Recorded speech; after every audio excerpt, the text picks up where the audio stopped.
Get into the news. There's stuff worth talking about here tonight. And since we've got you guys on tonight, and you guys are the hosts of Freedom Decrypted, a show that you started, Chris, more than a year ago now. You celebrated your first year over the summer. Congratulations. That's correct. You guys talk about freedom-related... Happy anniversary, Chris. Well, it's a little late. I wished him happy anniversary this summer, but it's important to point out a show that can pass a year is better than most shows, because most shows that people start online don't even last 6 months. It's just a hobby for somebody, and then they get another hobby. It is. It's very much a hobby, but it's also a very interesting show that I think is, at least for me, it's worth doing. We're beginning to grow a user base, our listenership, and great. It's getting more and more interesting. You're getting a boat? Listenership? Yeah. Right. So you guys are over at freedomdecrypted.com, and obviously you have opinions about technology. Oh, absolutely. You come at it from a pro-freedom, maybe a libertarian or voluntarist perspective. I definitely think I would describe it as especially to a libertarian audience, I would describe it as a libertarian show. But otherwise, I would describe it as a freedom show, just because some people don't necessarily like the term libertarian. So sure, I will refrain from using that and just simply describe it as a freedom oriented show, tech show. So I figure you're going to have an opinion about the latest news about Google, because well, they're Google, and people talk about them because decisions they make have effects on people's lives. In this case, it sounds like they might be making the right decision, but I am curious as to what you will have to say about the news that Google is apparently launching an encrypted DNS. Now, we have to define what DNS actually is for listeners who are new to technology or have never heard of DNS before. And which of you would like to take a crack at defining DNS? Well, DNS is the Domain Name Service. It operates on UDP port 53, and basically when you want to find out when you want to look up a name, let's say you want to go to facebook.com. No, you don't do that. You want to go to freetalklive.com. Okay, you want to go to freetalklive.com. So so basically you need to find out where that is. Right, on the internet. So you send that name out to a DNS server. Because on the internet, and it sends you back an IP address, which is more or less a longitude and latitude. The numbers. Yeah, it's like it's basically the system that's used for a computer to find out where the location of something or how to route it helps a person. I've heard it defined as the internet phone book, where you basically you type in the name of the website you want, and it goes to the DNS server. Usually it goes to the one that is provided by your internet service provider. Unless you have instructed your router to do something different, it's going to go... And even when you have instructed it to do something different, sometimes ISPs will intercept those other DNSs because they're it's not encrypted. A normal DNS, because it's not encrypted, so that they can manipulate your traffic still. Yeah, your ISP, if they want you to to go back to an earlier sentence, if they want to make people who try to go to freetalklive.com end up at facebook.com, they can do that. Right. Now, one of the things that's good about when you have HTTPS is that there is a certificate. So if you were to get redirected to the wrong page or the wrong server effectively because of manipulation, you would get a warning message. Usually, unless, of course, those the certificate system is compromised, which we all know it's a very imperfect system, unfortunately. Yeah, I hate the way they generate certificates. PGP is so much more elegant. That might be, but I have to say the system that we have is a lot easier than GPG is from a usability standpoint. Well, that's usually the trade-off. Usually, true. Usually, you trade off usability. You get more usability in return for a less secure system, right? And if you build a system that even a fool can use, only a fool would want to use it. Yeah, it's not that we can't make more secure systems that are easy to use. It's just that it's a kind of a hard problem to solve. And then even once you solve it, you have to get people to adopt it, and people don't necessarily understand the benefits of a more secure system. Nope. And it's also against the interests of governments and ISPs, as this article I think is going to get into here. So have you heard about this Google DNS thing? I have, and Mozilla is doing something similar as well. So and Mozilla is the company behind Firefox. Right. And so I don't know if I actually read the Google specific story. It mentions but Mozilla in this one, too. Right. I definitely read the Mozilla version of the story. And it's interesting how the contrast of like the criticisms, I think, between the two different companies doing something similar. Well, the thing is, it wouldn't bother me if Google wrote the code that went in Chrome to do the DNS lookups, but I would very much hesitate to point myself at a Google name server just because we know that Google and Facebook collect any information they can. Right. Just because they're encrypting it. You don't know why it might be useful to them, but it might be. Right. The encryption. They have to decrypt your request before they can answer it. Right. So the only thing it would protect you from is your ISP knowing where you're going. This is a double-edged sword, right? Yeah. Because basically you get the benefits of thwarting censorship in countries like the United Kingdom, potentially, and other countries that have censorship systems built in. If the country has told their ISPs, do not allow people to go to these websites, this would be a workaround for Yes, them. exactly. This basically will be built into the browser, so that's a good thing, except they're talking about not building it into the browser in Firefox for the UK edition of Firefox. It shouldn't be built into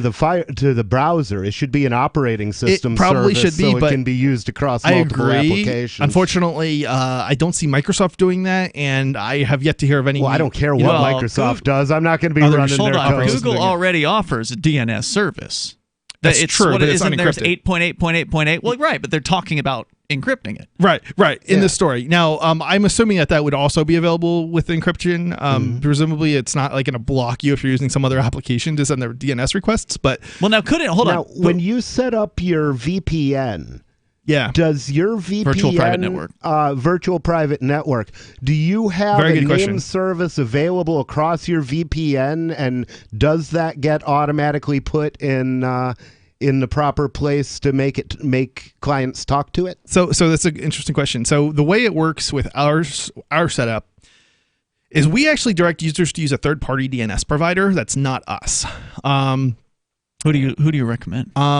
I'm not necessarily saying they're the best choice, and I can't even remember the name of it's like a nonprofit organization. Yeah, we recommend a bad service we've never heard of. Is it OpenDNS? No, I don't. No, it's not OpenDNS because OpenDNS censors their results. Do they? Yeah, so.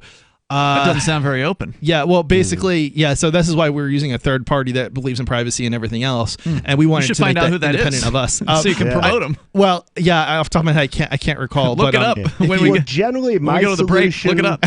would be I generally run my own name server on my own system. Oh, do you? Okay. And most really Linux boxes do. I guess maybe not. I don't think you're thinking of the same thing. There's various ways to proxy name service. Are you talking about like the DNS caching that the system does? Well, there's caching in the system, but I generally run like on a default install. You're saying DJB DNS. I think we're getting too far into the weeds here, gentlemen. I agree. Let's keep it more general audience if we can. Well, basically, the best solution that I know of is to assume that all DNS providers are compromised. Mm-hmm. Talk to several of them and make sure they're all giving you the same answers. Well, that doesn't sound like the average person could really implement something like that. Well, once somebody wrote the server to do it, anybody could run the server. Well, that's the question. Is this an option? Writing it is harder than writing. Is this already option built that's in there that you just have to enable somewhere, or? I mean, certainly it happens. Hold that thought. We're going to continue here. 855-450 free. It turns out the government is angry at Google for its talk about encrypting DNS. Come on. Have a crypto wealth advisor or coach? If so, has your cryptocurrency advisor been investing in technology stocks for over 20 years? Have they left the corporate world and retired? Or are they still trying to make a weekly paycheck? Have they produced six-figure results for their customers in the past 30 days? And very importantly, are they a member of the Digital Currency Council? Seth Maniscalco is the founder of Crypto Wealth Coach and CryptoWealthCoach.com. Seth invested in his first Roth IRA at 19 years old while living abroad and has been investing in Wall Street and technology for over 20 years with experience in all the money markets. By comparison, so many of these so-called crypto gurus have barely been alive for 20 years. Seth has not only experienced personal success from his own investments in crypto, he has also helped his clients earn 6- and 7-figure incomes, including helping investors make over $750,000 in EOS in 90 days and 1,225% in only 5.5 months with Chainlink. Seth has help for the small do-it-yourself guy on up to crypto whales. Increase your wealth. Visit CryptoWealthCoach.com.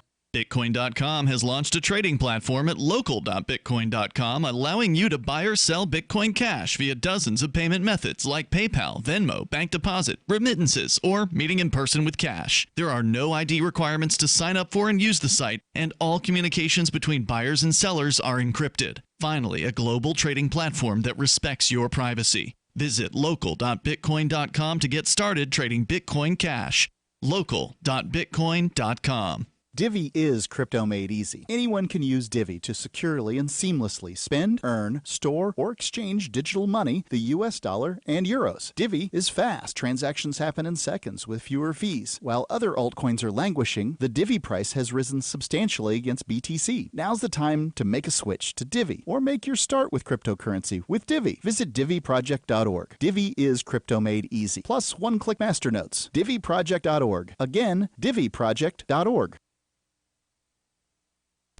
Medical experts announced that an Ebola vaccine is at least 50 white people away from being developed. The CIA is now ready to install a female world leader, and a sex toy is discreetly shipped in a plain dildo-shaped box. Rising to the top of the video news summary game through an unstoppable combination of glad-handing and payoffs, this is the Onion Week in Review. Reflecting on his accomplishments and questioning his current abilities, the Lord God Almighty, our Heavenly Father and Blessed Savior, told reporters that he was no longer confident whether he would be able to create the world in only 7 days. He who commanded light to shine from the darkness admitted that the mere thought of producing the entirety of the universe from nothingness, a task he once completed with time to spare, had become surprisingly daunting, and added that creating a small, lifeless moon or asteroid now seemed like a more realistic goal. In this week's science news, psychology comes to a halt as weary researchers say the mind cannot possibly study itself. This is the Onion News Network. There are lots of ways to listen to Free Talk Live. Our podcast has been around since podcasts began, and now the FTL feed is loaded with content besides our full show archives. Did you know that we make it easy for you to customize your podcast subscriptions? We have different feeds, one that includes only our full shows, one with just the Daily Digest, and one with just the Edgington Post. You decide what you listen to. It's quick and easy to customize your feeds at feeds.freetalklive.com. That's feeds.freetalklive.com.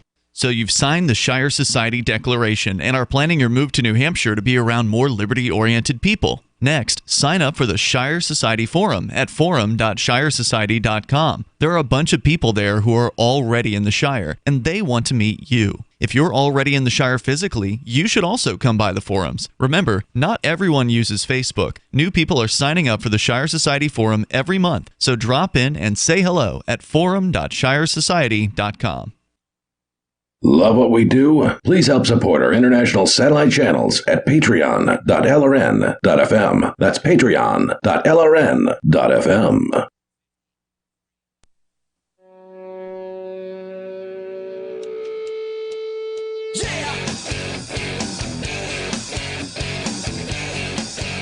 This is Free Talk Live. You're invited to join us if you want to take control of the airwaves. This is the place where you can do that. Our toll-free number is 855-450-FREE. That's 855-450-3733. We have the Discord call-in line rooms. They're open and available to you, and they sound great compared to normal phone lines. The Discord rooms are over at discord.lrn.fm. In the studio tonight, you've got Ian. And Chris. And nobody formerly known as Rich Paul. We're starting out with some internet-related topics. We're discussing whether or not Google is going to be doing what they call encrypted DNS, why that matters, and apparently the government's mad about it. We'll tell you about that. Well, the government wants to be able to watch our traffic. I don't know why they say they're mad about it, but that's why they're mad about it. Well, for sure. If this is centralizing it, which is what it's doing, it would make it easier for them to actually mess with the traffic. Yeah. So I think this is a double-edged sword. It's not, I like the idea of encrypting the traffic, but I don't necessarily think, and I think in some circumstances this may work for, maybe governments or in countries where governments don't necessarily have as much control over Mozilla and Google, but in other countries, like maybe the United States. Well, Google's more than happy to help the government. So, yeah, I mean, it's not necessarily a good thing. Yeah, I don't think this is going to protect you from the government watching what you do. No. They're just going to go to Google and say, give us all the results for Chris. If you want to avoid the government, go to the smallest companies you can find, because go outside of the U.S.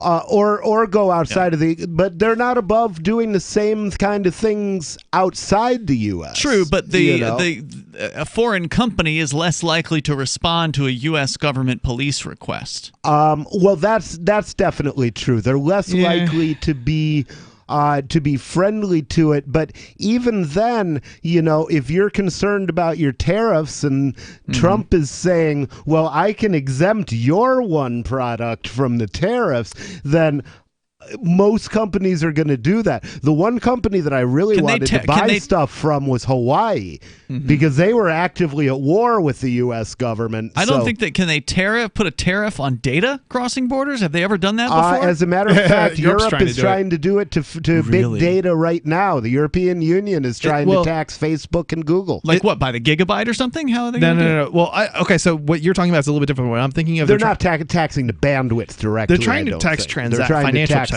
taxation or financial transactions. So every transaction you make is what they're trying to do.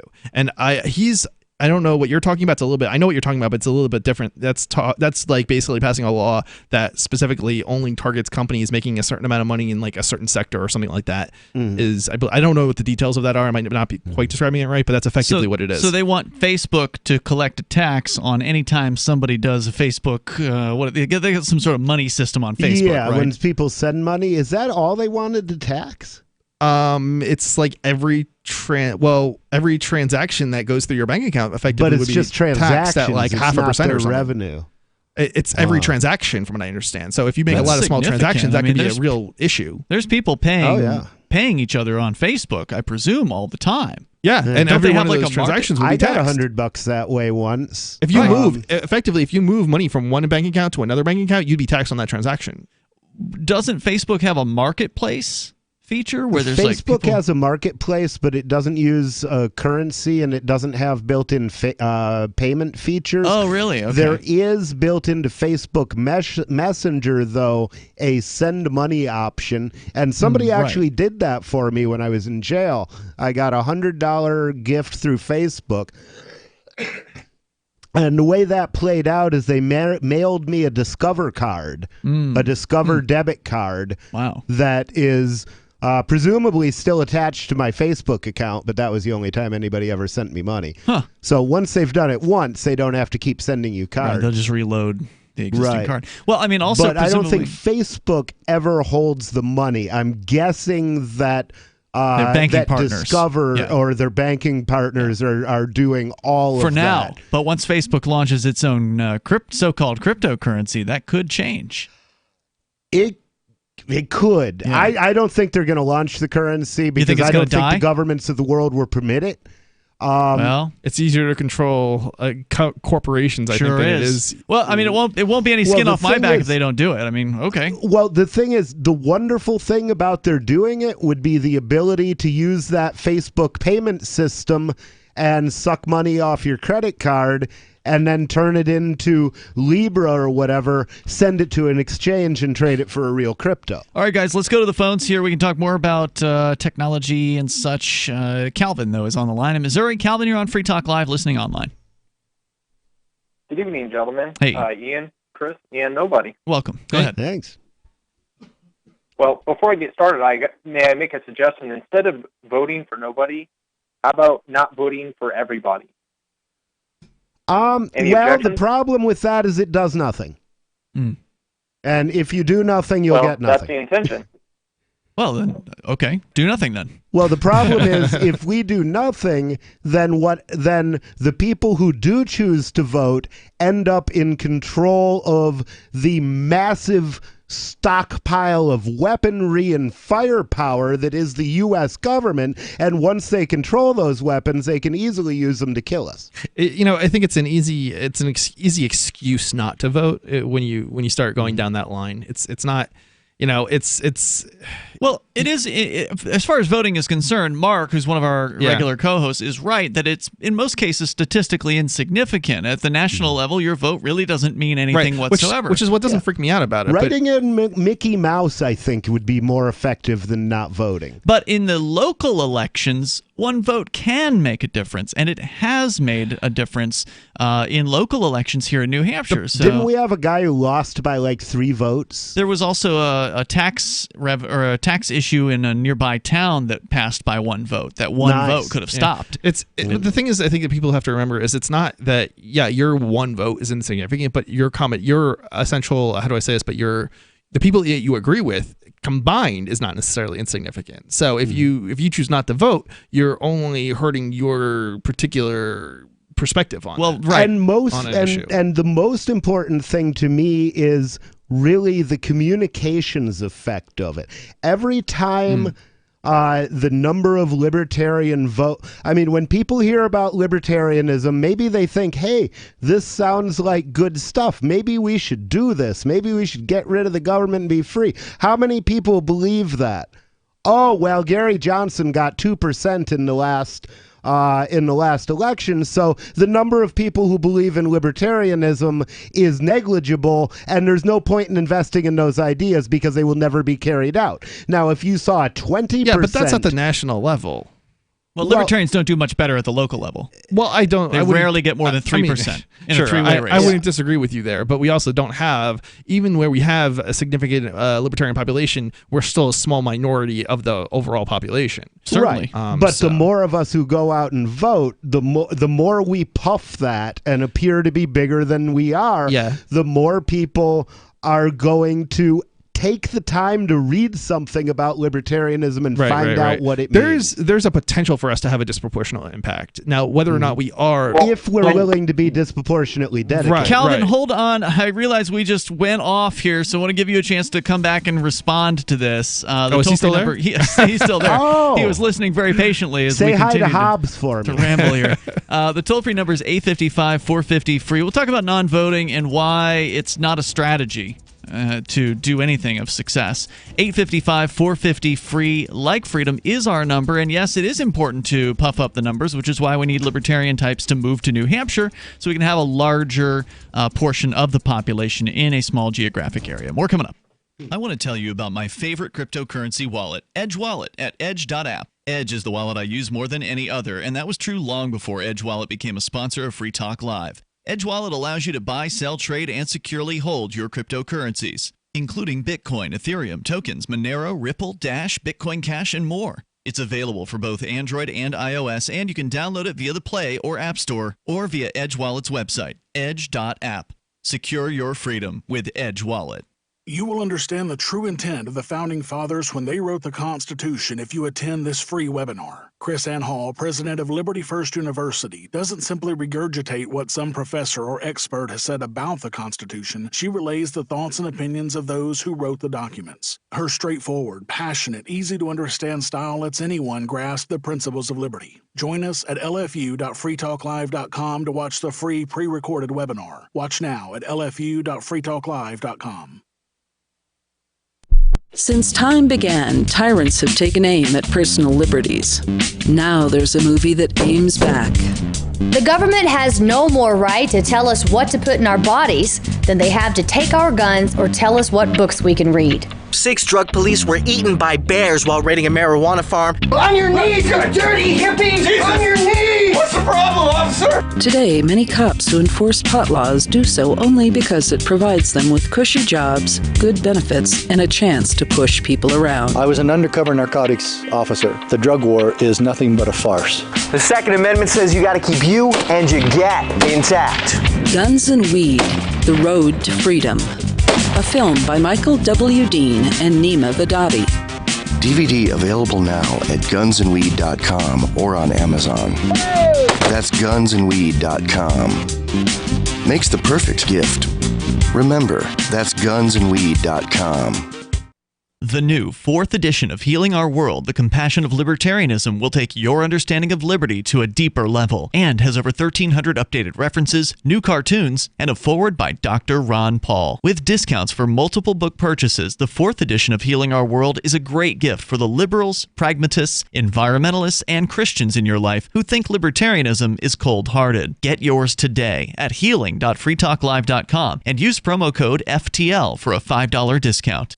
LRN.FM now has a Discord. Discord is a free text and voice chat platform, and we now have our own server with a bunch of channels at discord.lrn.fm. You can join other listeners as they chat about various things during our live shows, or anytime, day or night. Discord software is available cross-platform, so you can have it on whatever device you want and take your chats anywhere. Join our Discord at discord.lrn.fm. That's discord.lrn.fm. Excuse me, is this where I get a license to start a new business? I wouldn't be hasty. You have to get a license to go out of business, too, you know. Oh, well, look, I've invented this little anti-gravity machine, see? Is that why you're walking 2 inches above the floor? Oh, yes, it's very comfortable. It saves on shoe leather. Yeah, well, you have to fill out these forms and report to the Human Services Department of Manpower Orientation and register with the Fair Employment Practice Commission, the Wage and Hour Division of the Employment Standards Administration, the State Sales and Income Tax Division, the Internal Revenue Service, and the Social Security Administration of the Department of Health, Education, and Welfare, and, of course, OSHA. OSHA? I thought that was a little town in Wisconsin. You'll find out. Say, floating around like that could be dangerous. Have you checked with the Consumer Product Safety Commission? Well, not yet. Come to think of it, you actually are flying, aren't you? Look, you need to go over to the Federal Aviation Administration and the Transportation... It's very hard to get anything done these days if you're in business, but free enterprise built this country. Think what could happen if we don't keep it free. A public service of this station and the Center for the Defense of Free Enterprise, Bellevue, Washington. We just can't have people floating about unregulated, you know. Now you can follow LRN.FM on the decentralized Mastodon social media platform at toot.lrn.fm, toot.lrn.fm.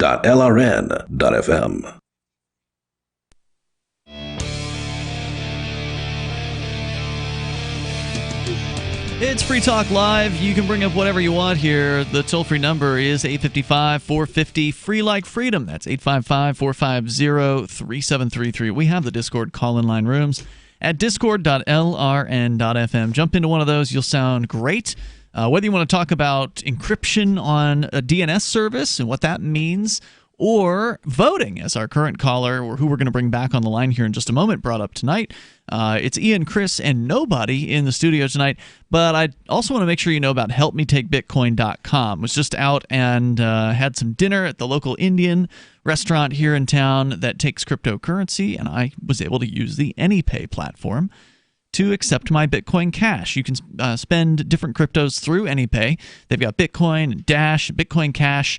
You can go to helpmetakebitcoin.com if you're a business owner and you want to start taking cryptocurrency. Maybe you don't know anything about Bitcoin. They will walk you through, step by step, the process of installing your own cryptocurrency wallet and then linking it to helpmetakebitcoin.com through the AnyPay system there, to make it super easy for you to accept crypto at your point of sale, whether that be in a storefront or whether that be in your pocket. If you're a service provider, maybe you're a plumber or something like that, going house to house, and you want to take crypto from your customers, you can just have this app on your phone.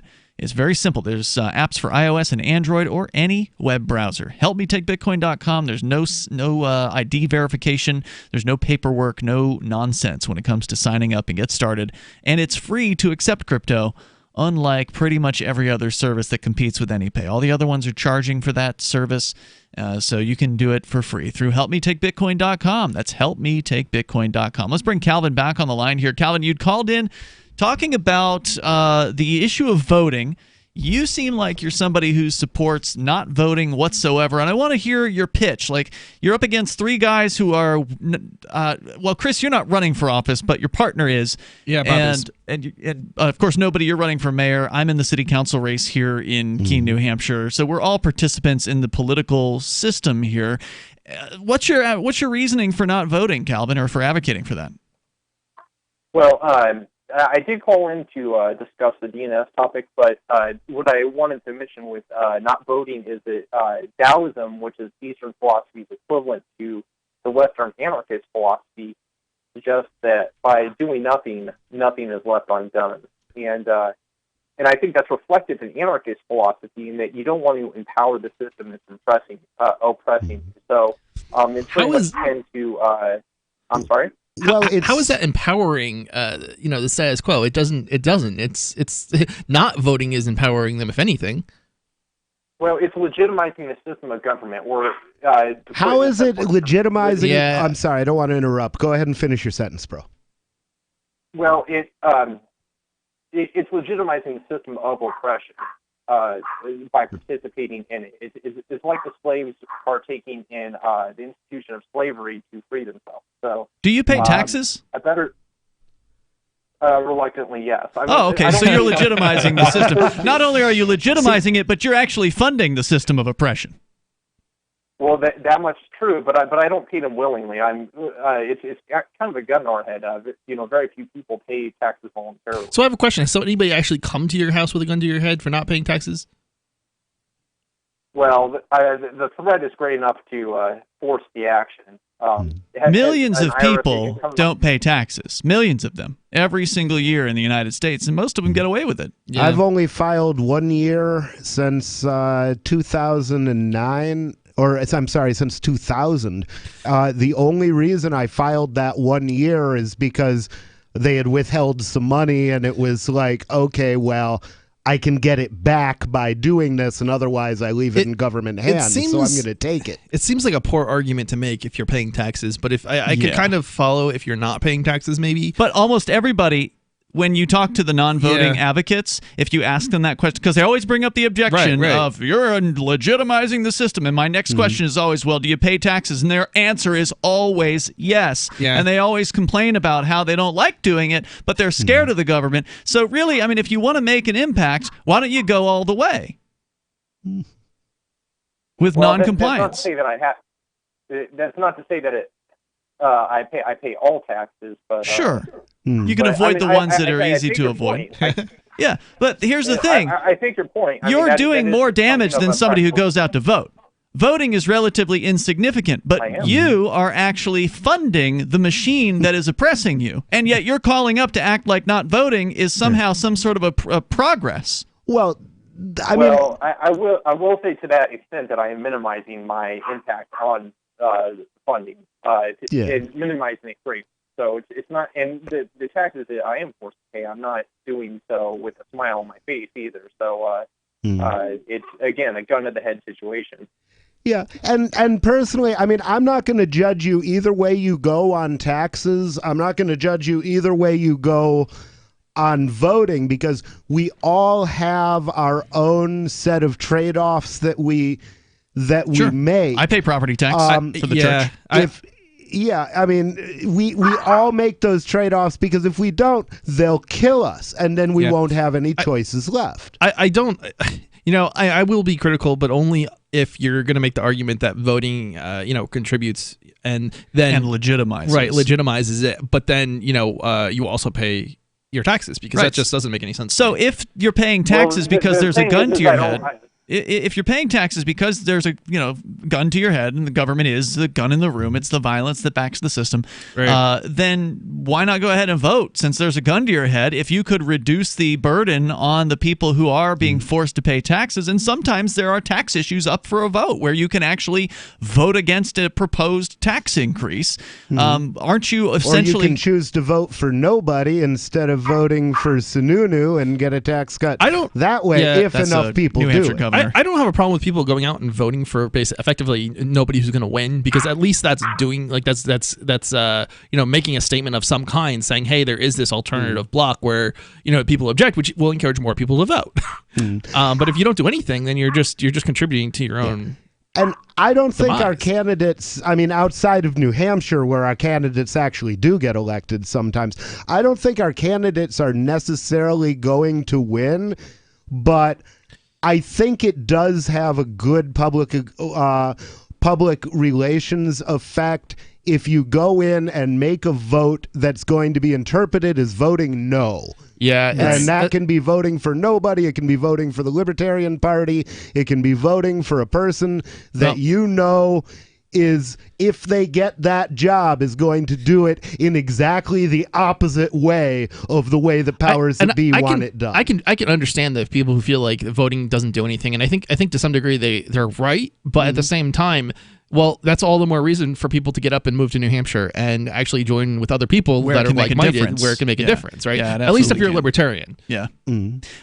Calvin, can I ask how many people you need to convince to stop voting for your plan to work?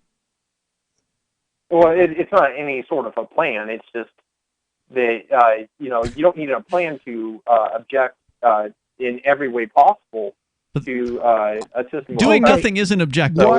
What though do you think? Like, say people followed.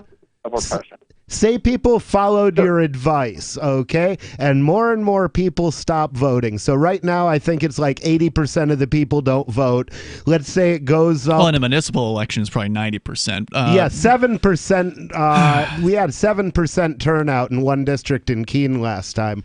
So 93% of the people there didn't work. But the government didn't say, well, we're going to leave you guys alone. Nope. Obviously, you don't like us. They keep taxing. They keep creating rules and regulations. And well, not just that, but they tax those people more and the crazy thing is they're disposable from the politicians' point of view. The crazy thing is this low turnout actually is potentially beneficial to minority parties because if we get a majority of our minority to actually go out and vote when the competition isn't, you can have a large we end up having a disproportionate impact. What we need is a minority with a lot of weaponized autism going on, who are going to go out there and do everything they can possibly do. And don't get me wrong, I don't think that actually electing candidates is the thing that's going to make us free. No. I think that getting more people involved in the fight for liberty will lead to a lot more discontented people. Yeah, you've got to have numbers. You got to start somewhere. Yeah, you've got to have numbers if you want to have any kind of an effect, and not doing anything isn't going to send a message to anyone. Yeah. You're just not going to be paid attention to at all. There's more coming up here in moments. This is Free Talk Live. Hunters, anglers, campers, and survivalists. Get back to nature. Expand your horizons with the highest quality, most versatile, unique slingshots and sling bows on the market at slingbow.com. Slingbow products are compact and models start from just $17.98. They're perfect for your bug out bag or storing in your vehicle. Give yourself and your loved ones the excitement and tradition of Slingbow. A new frontier in archery and truly modern twist on this primitive survival tool. Feel the thrill only at slingbow.com.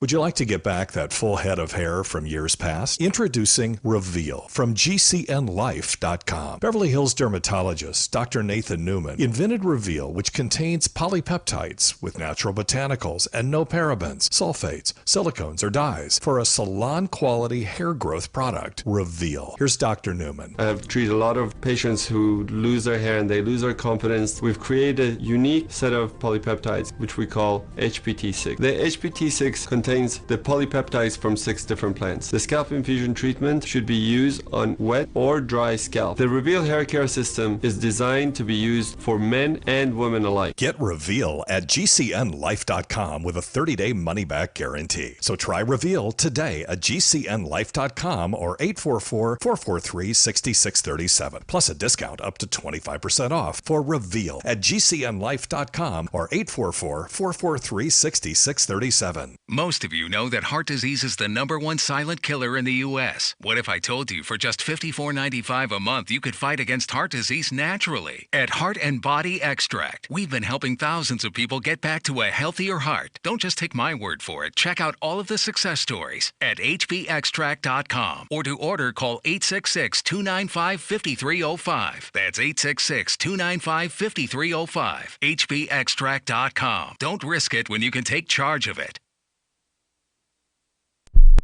Don't you hate that feeling in the pit of your stomach when the police pull you over? Most people have no idea how to handle it properly, and they promptly get fed into the municipal fee-generating meat grinder. Or maybe you recall that feeling you get when you go to the mailbox and see one or more letters from the IRS. You get a sense of impending doom, don't you?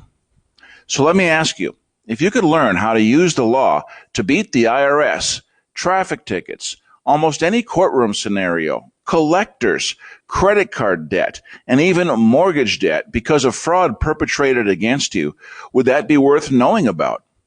Don't laugh. Investigate. Check out the life-changing benefits of the Lighthouse Law Club at their website, lighthouselaw.club. That's lighthouselaw.club. And while you're at it, visit the Lighthouse Law Club YouTube channel. You might be in for a pleasant surprise. The LRN.FM social media channels have been revamped. We've eliminated Facebook and focused on other platforms like Twitter and Mastodon, the decentralized alternative to Twitter. On our accounts, you'll find posts from multiple LRN.FM show hosts together in one place. Follow us on Twitter at twitter.lrn.fm, or better yet, move to the decentralized Mastodon social media platform at toot.lrn.fm, toot.lrn.fm. I think you'll like it. Cell 411 is a free app for Android and iOS that replaces government-controlled 911. Cell 411 allows you to preset a group of friends or private organizations to show up at any emergency. Cell 411 is a nightmare for the state because it proves their so-called services aren't needed. Cell 411 has had thousands of installs, and of course it's covered by the BIPCOT no government license. Cell 411 because your friends won't shoot you when you're in trouble. Without the government, who would build the emergency services? You and Cell 411. Get it today at getcell411.com. This is the Liberty Radio Network, broadcasting the latest liberty-oriented audio content 24 hours a day at LRN.FM.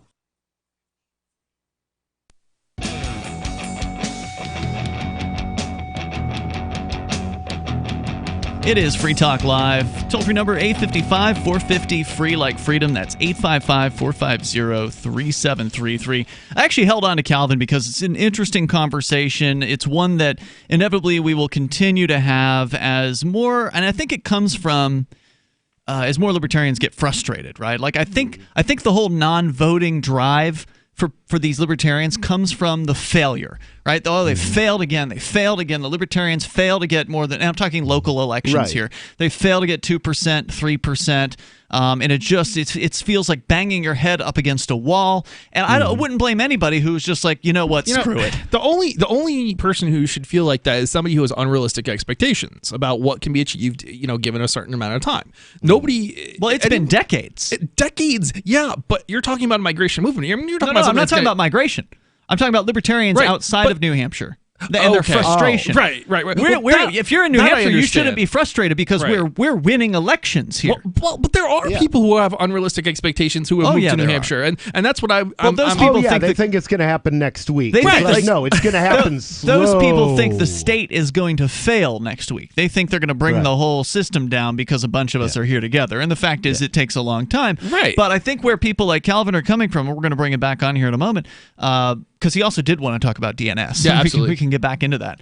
But I think it comes from that frustration of just failure after failure after failure, where people at some point just want to throw up their hands in disgust and say, you know what, I'm just going to forget about, trying to work within the system. I'm going to focus on my own life, try to live as free as I possibly can. And I don't think there's anything inherently wrong with that. On the other hand, if you think that not voting is going to somehow bring the system down, I think that's the point you were making earlier, Nobody, is you can actually find elections where no one voted.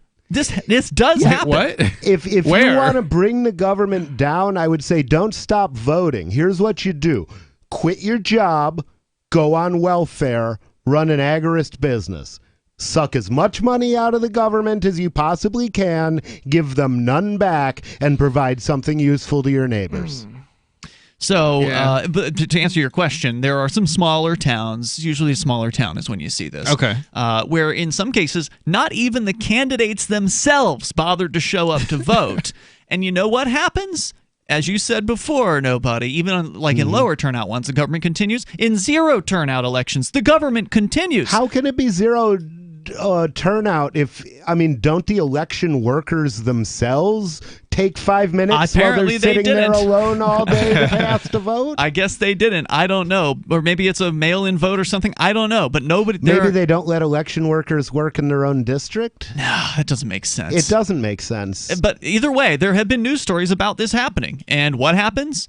Somebody gets elected through like a flip of the coin. They have systems for this. There's the people who wrote the laws about the voting systems figured, well, what if no one shows up? Well, we'll have a coin toss. Or you'll draw draw straws. There's some sort of system that they've got. So somebody gets elected, and the tax bills get sent out, and those people who didn't vote, you damn well better believe, just like Calvin, they're paying those taxes, and that's what keeps the system running. It's the obedience that keeps the system running. Anyway, Calvin, any more thoughts on voting? Otherwise, we can go to DNS.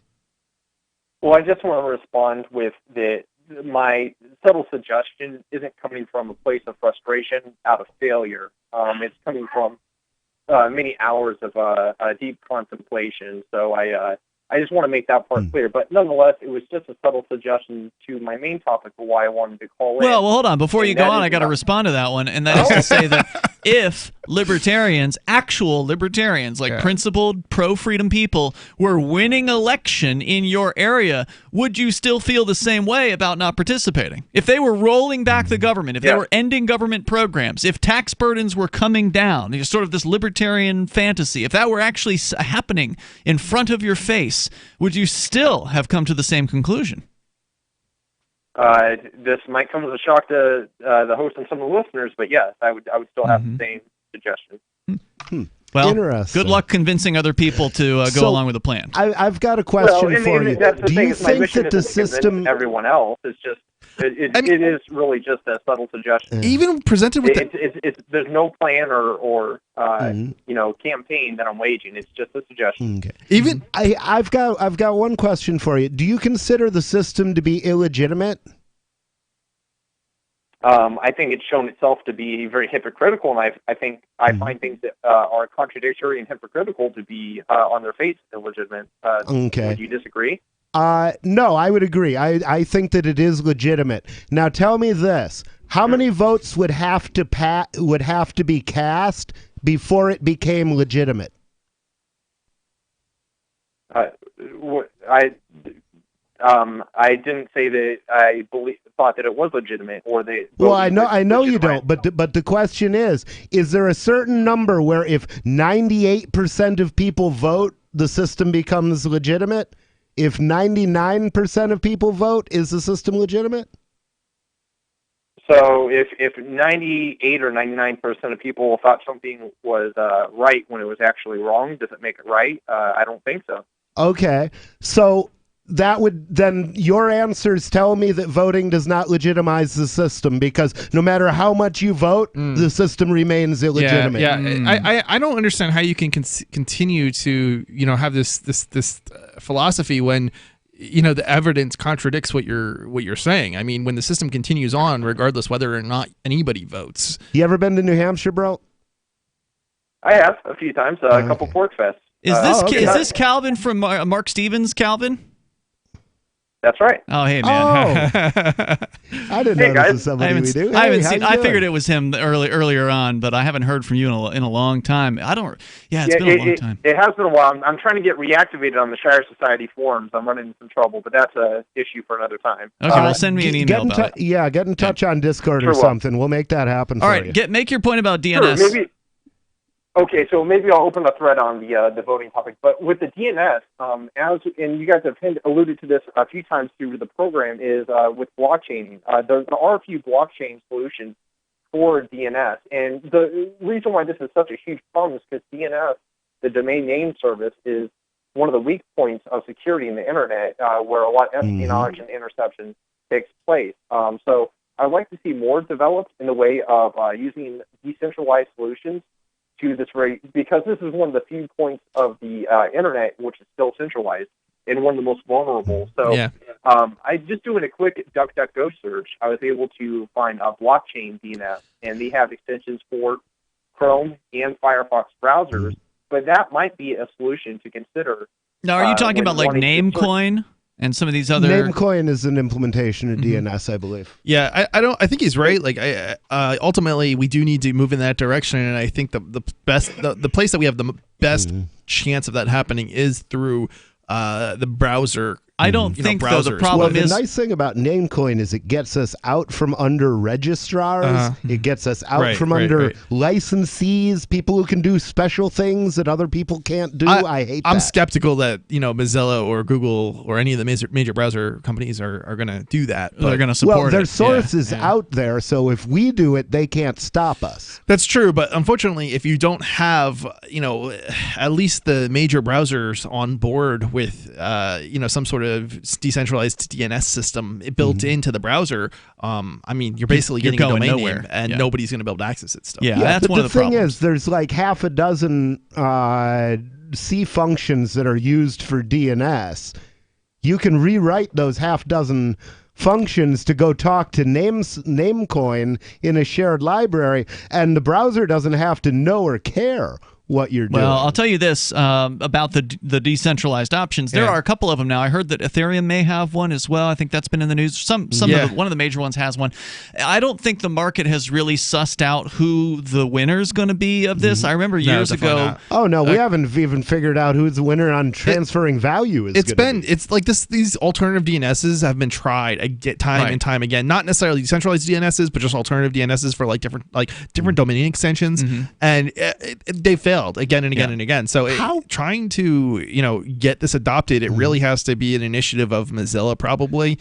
Because I don't think Google's going to do it, and I don't think Microsoft certainly isn't going to do it. And who else is even out there? Well, if somebody finds me a big old bottle of Ritalin, I can fix it for you, make it do whatever the heck you want it to. Hey, Calvin, thanks for the call tonight, man. I appreciate hearing from you. The toll-free number is 855-450, free like freedom. That's 855-450-3733. So if the market were to decide that Namecoin is the best decentralized solution, or this, one of the other ones is the best one, then maybe we would see some action on it. But the last time I tried Namecoin was, to be fair, it was several years ago.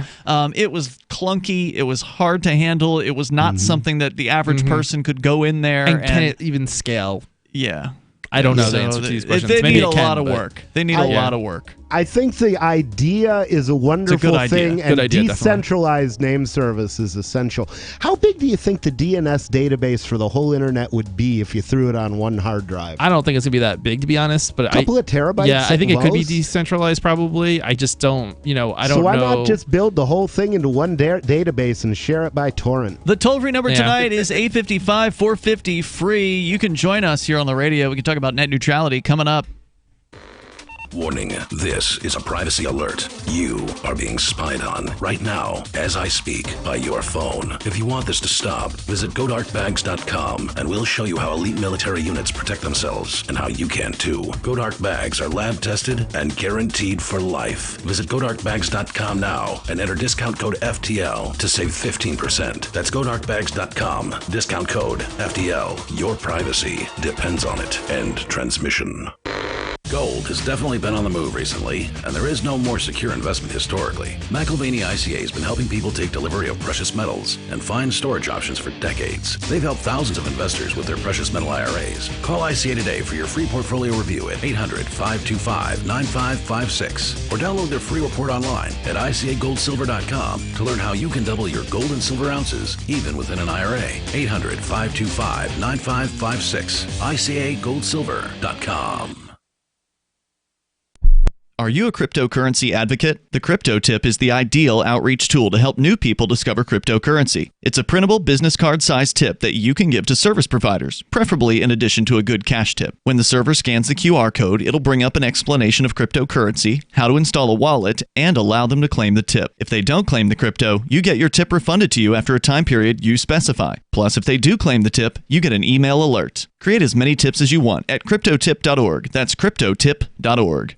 Some of you asked, and now we've delivered. LRN.FM's live Keene, New Hampshire studio shows are now streamed in HD on Twitch. Visit our channel at twitch.lrn.fm and give it a follow. If you have Amazon Prime, you get one free subscription on Twitch. If you use it on our channel, Twitch will give LRN.FM a monthly piece of your Prime subscription cost. So please watch, follow, share, and subscribe to twitch.lrn.fm. That's twitch.lrn.fm.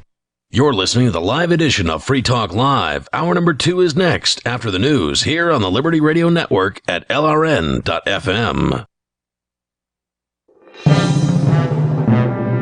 This is the Liberty Beat, your daily source for liberty news and activist updates. Produced in partnership with SNLS News and listeners like you.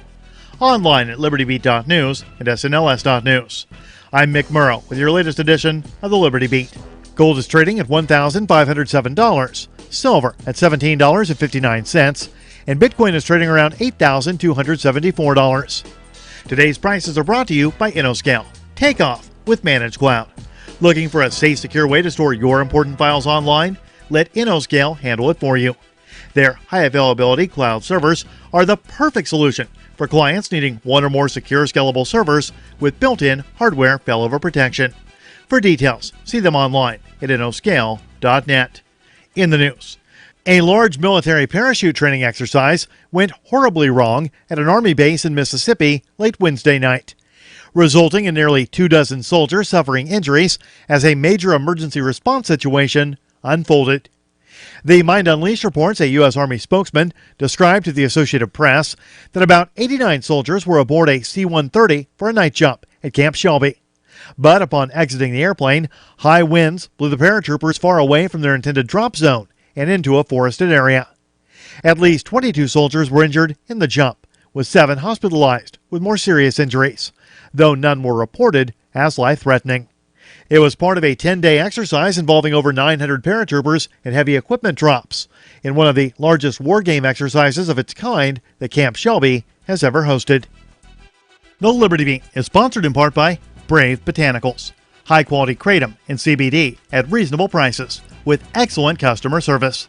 Brave Botanicals is activist-owned and mission-driven, and believes so strongly in the power of kratom, they're giving it away for free. Just go to freeounceofkratom.com for a free ounce of kratom delivered to your door. Just pay shipping. That's freeounceofkratom.com. This is the latest edition of the Liberty Beat. Find us online at libertybeat.news and snls.news. Your news now continues. The Electronic Frontier Foundation and the American Civil Liberties Union Foundation of Southern California have reached an agreement with Los Angeles law enforcement agencies under which the police and sheriff's departments will turn over license plate data they indiscriminately collected on millions of law-abiding drivers in Southern California. According to a news release, the data, which has been de-identified to protect drivers' privacy, will allow EFF and ACLU SoCal to learn how the agencies are using automated license plate reader systems throughout the city and county of Los Angeles, and to educate the public on the privacy risk posed by the intrusive technology. A week's worth of data, composed of nearly 3 million data points, will be examined. ALPR systems include cameras mounted on police cars and at fixed locations that scan every license plate that comes into view. That's up to 1,800 plates per minute. They record data on each plate, including the precise time, date, and place it was encountered. A Chattanooga, Tennessee police officer stripped to his underwear and baptized a woman he was arresting for having a marijuana roach. That's according to a report from the Free Thought Project, which states that Chandel Marie Riley is suing Hamilton County government and 2 Hamilton County sheriff's deputies after she claims one of them stripped down to his underwear and forced her into Saudi Lake, where he baptized her. Deputies Daniel Wilkie and Jacob Goforth are both named in the lawsuit. According to Riley, the incident happened in February as she was driving to a friend's house where her child was staying. Riley was pulled over by 2 apparently insane deputies who accused her of having methamphetamine, although she had none. Riley was then forced out of the vehicle by the deputies, who searched her car without consent. According to the lawsuit, Wilkie asked Riley to reach under her shirt and pull out her bra and shake the bra and shirt. Riley says she asked if a female officer could be present for the search, to which Wilkie replied, quote, "The law did not require it," end quote. Support for the Liberty Beat comes from the Conscious Resistance Network, featuring videos, news reports, and articles from a spiritual anarchist perspective. Experience the Conscious Resistance at theconsciousresistance.com. How would you like to have your business featured on the Liberty Beat? You can. Just send an email to libertybeat@snls.news for details. This is the Liberty Beat, produced in partnership with SNLS News and listeners like you. The Liberty Beat is online at libertybeat.news and snls.news. I'm Mick Murrow, reporting for the Liberty Beat, reminding you, spread liberty with a smile.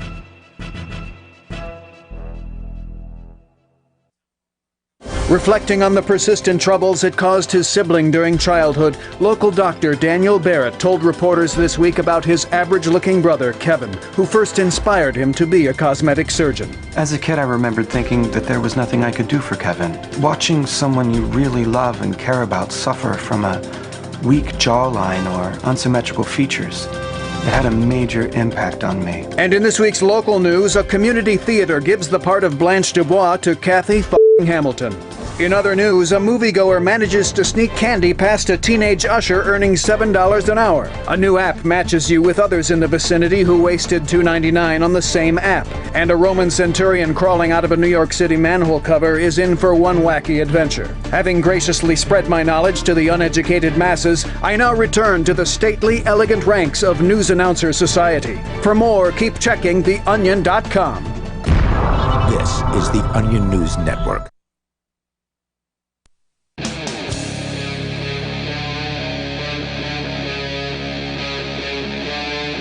Free Talk Live. It's Free Talk Live. You can bring up whatever you want here. The toll-free number is 855-450, free like freedom. That's 855-450-3733. We have the Discord call-in line rooms. They're over at discord.lrn.fm. You jump into one of those, and you will sound almost like you're sitting here in the studio with us. Tonight, you've got Ian here. And Chris. And nobody. We're going to go back into your phone calls and thoughts. And then, I like to do a little more techie kind of issues on this night because you guys are the hosts of Freedom Decrypted, which is a different show that airs on Saturday. It's actually primarily a video program, but you also have an audio feed, MP3. Yeah, there's a podcast. Well, silent podcasts are none too popular. Indeed. Or silent videocasts. Yeah, silent videocasts. So check them out at freedomdecrypted.com, but also we can talk about net neutrality. We were discussing the encrypted DNS idea. Ended up having like a 2.5 segment long discussion about voting and non-voting, but Olivia is on the line to start things out here in hour number 2. She's calling from Arizona, watching us on YouTube. Go ahead, Olivia. First of all, I've got to compliment y'all's hoodies because they look pretty fly. Hey, thanks. Appreciate that. She complimented your hoodie. Oh, thank you. Yes. It's from Wormtown. Second of all, yeah, I don't understand these people who are like, well, I'm not going to throw my vote away. How are we ever going to gain traction if nobody will vote, right? Well, look, it's not all about voting. I mean, the one thing that the non-voters are right about is that voting is relatively insignificant. It's not enough. It'll never be enough. Right. What is significant is getting numbers of people together. Now, if you have enough numbers, if you have enough raw numbers, not only can you have an effect on the voting system, but you can also affect other things like the sort of the mentality of the community. If there's enough people who are libertarian-minded in a given geographic area, then all of a sudden the ideas that we have, which previously were fringe, will no longer be fringe. They'll become mainstream. And if you can get the libertarian ideas to become mainstream, then the mainstreamers, the people who just want to go to work and come home and smoke a joint or drink a beer and watch their football game at the end of the day, then they're going to be like, oh yeah, I always agreed with you guys. Even though they never did anything to help us, they'll come on board with it and they'll say, oh, yeah, you guys have always been right. Thanks for being there. Yeah, right, and that can influence. Effect. A lot of people go where the power is. And that can influence the people who do get to power, too, right? So it's not. It can. Yeah, even though it's, we're not winning our own politicians into the House or whatever. We are in New Hampshire, but as Republicans and Democrats. Yeah, right. Because it's easier to win that way. And they are winning that way. The other thing that numbers can help you with. The thing that I'd really like to see happen is have enough of us get elected as Democrats and Republicans that we can unrig the electoral system and then have a third of the New Hampshire House change its party affiliation to Libertarian. Oh no! I have an even better idea than that. What if we had them rename like the Democrat and Republican to Libertarian? Nah, that's never going to happen. Oh, but if you had control over the party, you could do it. You could, but it would be it'd be symbolic at that point because again, it's all about numbers. Once you get enough people, I think the National Party would disassociate you at that point. I'm sure, but once you get enough people. look, as we saw with also civil disobedience, it's all about numbers. We just had last weekend the 10th anniversary of the Keene 420 rallies. All three of us were there for it. We had 15 people, so about a tenth of what we had at peak during 10 years ago. But the fact is, then again, it took about 3 months to get up to 150. Right. It took not 3 months, but it took a lot of work, and it took 3 people at it. The amount of effort that was put into this past 420 though wasn't. It wasn't even, the rally, I don't know what you want to call it, but it wasn't a lot. So I don't think it's... No, it's last minute. Yeah, last minute kind of stuff like that. We had quite a few week. We had quite a few people turn out, I thought, until like a month before, and there weren't very many resources to promote it with. There was a little bit. I mean, it was just the 10th anniversary thing, but the point I'm trying to make here is if you have numbers, then it makes all the difference in the world. Not only do your ideas become legitimized because there's people out there who agree with you, and those people are in workplaces, those people are in churches, those people are in places where other people are, so they're hearing about libertarianism from different places. It's not just the crazy guy on the side of the road with a honk if you hate taxes sign like I was down in Florida when I was all by myself.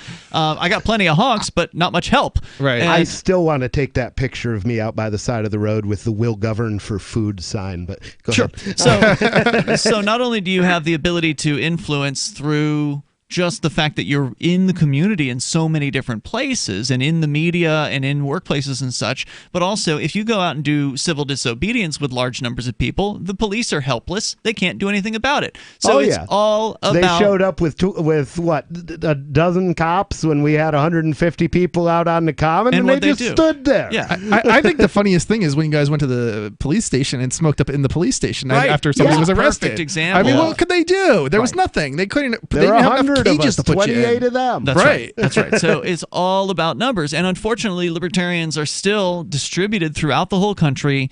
They, might think the New Hampshire thing is a cool idea, but it's cold there, so they're not really going to come do anything about it. And so instead they talk about not voting. I mean, really, the fact is you got to get together with other people who have a like mindset, whether that be the Mormons moving into Utah, whether that be the lefties moving into California, the righties moving into Texas. I think there's no better idea than concentrating efforts. Yeah, and for that matter, even if you don't like the winters here, if you have the resources to snowbird, which is, if you don't know, that's what we call it in Florida when people live in Florida in the winter and up north in the summer. If you have the resources to snowbird, I think you'll find that you really love being around other libertarians on a regular basis.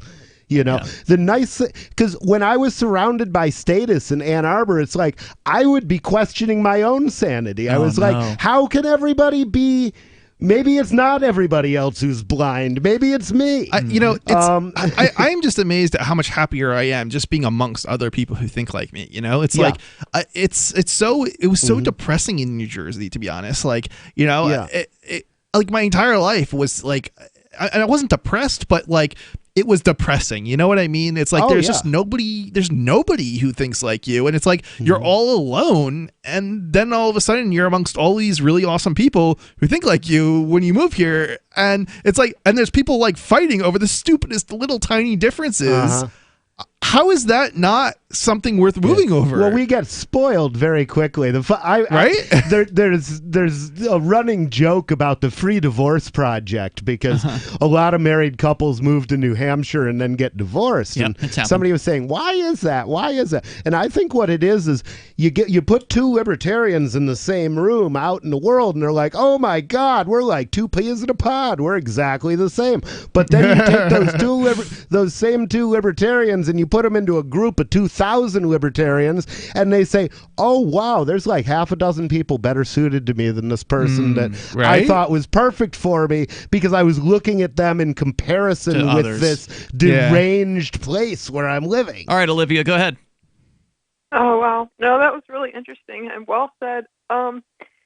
I was going to ask about the Shire Free Church because Sure. I consider it my church. I like it. We meet every day, and this is kind of a spiritual experience for me. And I saw a John Oliver segment that was hilarious about how he set up his own church. So I'm like, what is the deal? Why is my church not tax-exempt recognized? I feel very discriminated against.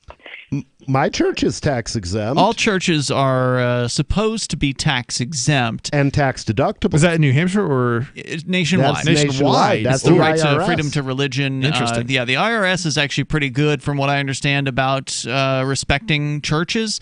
Local government, however, here in Keene, New Hampshire, is not so good about it. They're going to make us fight in court in order to defeat them, and it would be an incredibly costly exercise. See, I think the hilarious thing would be to bring in a ringer, somebody nobody knows is a free stater, have him start a Christian church, and then once he has all the tax exemptions and such, have him at a change of faith and become a invisible hander. And it's like, oh, wait, you said I was tax deductible when we were Christians, but now we've changed to deism and we're not tax deductible again? How does that work? Yeah, exactly. But in order to do that, even in that case, you'd still have to have an attorney take the case to court. And it's hard as hell to find attorneys who are willing to take on the state like that. I've looked for them. And Olivia, thank you for the call tonight. I appreciate hearing from you. Thanks for the kind words talking about the Shire Free Church, which you can learn more about at church.shiresociety.com. It is the organization that puts on this radio show. Our number again, 855-450-FREE, like freedom. You can join us on the air here with whatever's on your mind. It's Free Talk Live. Bitcoin.com has launched a trading platform at local.bitcoin.com, allowing you to buy or sell Bitcoin Cash via dozens of payment methods like PayPal, Venmo, bank deposit, remittances, or meeting in person with cash. There are no ID requirements to sign up for and use the site, and all communications between buyers and sellers are encrypted. Finally, a global trading platform that respects your privacy. Visit local.bitcoin.com to get started trading Bitcoin Cash. local.bitcoin.com. Do you have a crypto wealth advisor or coach? If so, has your cryptocurrency advisor been investing in technology stocks for over 20 years? Have they left the corporate world and retired? Or are they still trying to make a weekly paycheck? Have they produced six-figure results for their customers in the past 30 days? And very importantly, are they a member of the Digital Currency Council? Seth Maniscalco is the founder of Crypto Wealth Coach and CryptoWealthCoach.com. Seth invested in his first Roth IRA at 19 years old while living abroad and has been investing in Wall Street and technology for over 20 years with experience in all the money markets. By comparison, so many of these so-called crypto gurus have barely been alive for 20 years. Seth has not only experienced personal success from his own investments in crypto, he has also helped his clients earn 6- and 7-figure incomes, including helping investors make over $750,000 in EOS in 90 days and 1,225% in only 5.5 months with Chainlink. Seth has help for the small do-it-yourself guy on up to crypto whales. Increase your wealth. Visit CryptoWealthCoach.com. I can definitely say that I have found the best cryptocurrency wallet. Certainly the best named one. I'm Mark Edge, and I love the Edge wallet. I've been using it for the last few months. You can buy, sell, trade, and hold your cryptocurrency securely. I trust my holdings of all the major cryptocurrencies to Edge wallet, and you should too. No long phrases to memorize, just a username and password. Secure your freedom with Edge wallet. Get it now on Apple or Android in the App Store or at edge.app. Why did you move to the Shire? I moved here to the Shire because there's other people around who take liberty just as seriously as I do. I moved to the Shire because I saw videos of people challenging authority and thought that I could get support myself. It called to me, like, do this, right now. I wanted to be around people like me who got it, and once I got here, I knew there was nowhere else that I wanted to be. I've always wanted to change the world, so I moved to the Shire to join people who were actually working towards doing the same thing. The people here are awesome, loving, and positive. It was for the adventure and for the feeling of something important is happening here, and I just wanted to come to sort of be part of that. Visit ShireSociety.com to read and sign the Shire Society Declaration and learn the reasons why, if you love liberty, you should immigrate to the Shire. Plus, connect with others via the forum at ShireSociety.com. That's ShireSociety.com.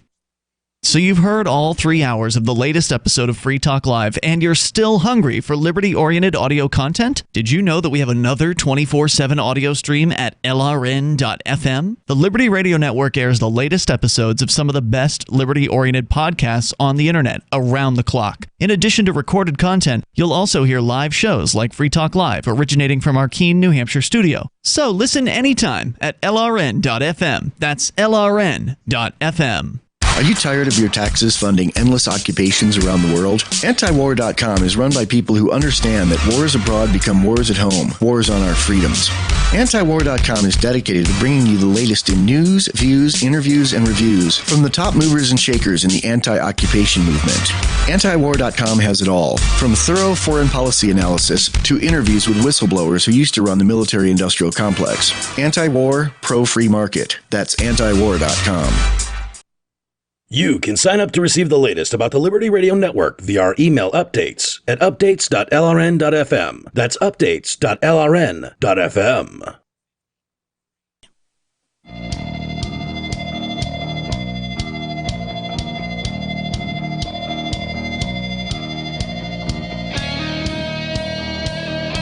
It's Free Talk Live. You may join us here. The toll-free number is 855-450-FREE like freedom. That's 855-450-3733. We have the Discord call-in line rooms over at discord.lrn.fm. That's where you can go if you want to sound almost like you're sitting here in the studio with us. And tonight, the people in the studio include me, Ian. And Chris. And nobody. All right, so I also want to make sure that you know about local.bitcoin.com. It is a global trading platform where you can buy or sell Bitcoin Cash using dozens of payment methods. Now, if you are going to do selling, you do have to be aware some of those payment methods are riskier than others. And on a site where you can sign up anonymously, you do have a bit of a risk of potential scam artists, so you do want to be careful. But if you're a buyer, as long as you're buying from somebody that's got good reputation, you're probably good to go. You can go to local.bitcoin.com to get started there, and there are no ID requirements to sign up for the site, which is awesome. It really sets that site apart from its competition, and communications between buyers and sellers are encrypted. I'm on there. Aria's on there. I know that nobody, you've had an account on there. I don't know if you're active with it right now. I've got an account. I've been doing mostly local Bitcoins, but recently. But I do still have an account, and I will happily sell Bitcoin Cash if you want it. Local Bitcoins is the big one. That's the one that local.bitcoin.com is competing with. But if you want privacy, do not go to Local Bitcoins. You cannot have it there. There's know your customer requirements that site cracked down upon. Recently, it was actually just this week that they cracked down hard. Can you distinguish that again for me? It's what versus what? So it's close. The sites sound very similar. One is called localbitcoins, plural.com. Okay. That's the old one. That's the one that's been around forever. It's got a ton of volume. And that's the bad one. They are the ones that have put in know your customer requirements. Right, so that's bad. And they just this week cracked down. So for a few months, they'd been letting their users know that this was coming, and this was the week where the hammer came down. All right, and so the good one is? The one, if you care about privacy, is local.bitcoin.com. Great. That's the one where you don't have to show any ID to sign up for the site. And that's what we're promoting here, local.bitcoin.com. Bitcoin.com is our sponsor. The other site is not. The other site's a fine site as long as you don't mind having no privacy whatsoever. And their KYC, their know your customer requirements are some of the most invasive that I've come across, especially as you go up the chain as far as the different tiers that they have. So if you do a little bit more than just a little bit of selling, you hit the higher tiers, and then it starts to get ridiculous. Yeah, I've used Local Bitcoin or localbitcoins.com, right? Years and years ago, and it worked great. It was very different. This was before the KYC. Yeah, back then they actually used to let people connect locally. Right. That was where the name came from. Right. They got rid of that in January or earlier this year. They just took that functionality completely out of the site. You can no longer use that site to meet somebody in person and go down to McDonald's and exchange cash for crypto. Now the only thing you can do is deposit money into somebody's bank account? That's how it works? Or they still have other methods, like you can get like a prepaid card or like Amazon credits, or there's still other methods. Okay. But the thing they cut out was being able to meet someone in physical reality. Right. You cannot do that through that site anymore. You used to be able to set where your location was. And if you were in a bigger city, there's enough demand in Bitcoin. You think you'd still be able to do that just with the KYC stuff? No, not on that site. They stripped out all the location features. They haven't stripped it out completely because you can still scroll down to the bottom of the page and it'll still show you where you are. But you can't do anything with that data. So they haven't completely removed it from the site, but it's effectively useless for that. So if you care about privacy, you got to get over to local.bitcoin.com. And they're a new site, so the volume's still relatively low. You're getting in on the ground floor. If you build your reputation now and the site takes off, then it'll be a good thing for you. Let's go back here to actually a question from one of our Discord chatters, Bleda Rasmar. Says, as a fellow member of the Shire Free Church, I want to ask what taxes you're having problems with, not federal taxes, but state taxes. How much money do we need to raise to hire a good attorney to fight this? Excellent question. I've been wanting to see that happen for years. Well, find the good attorney first, and then we'll talk about what it costs. Because I can tell you, I've looked.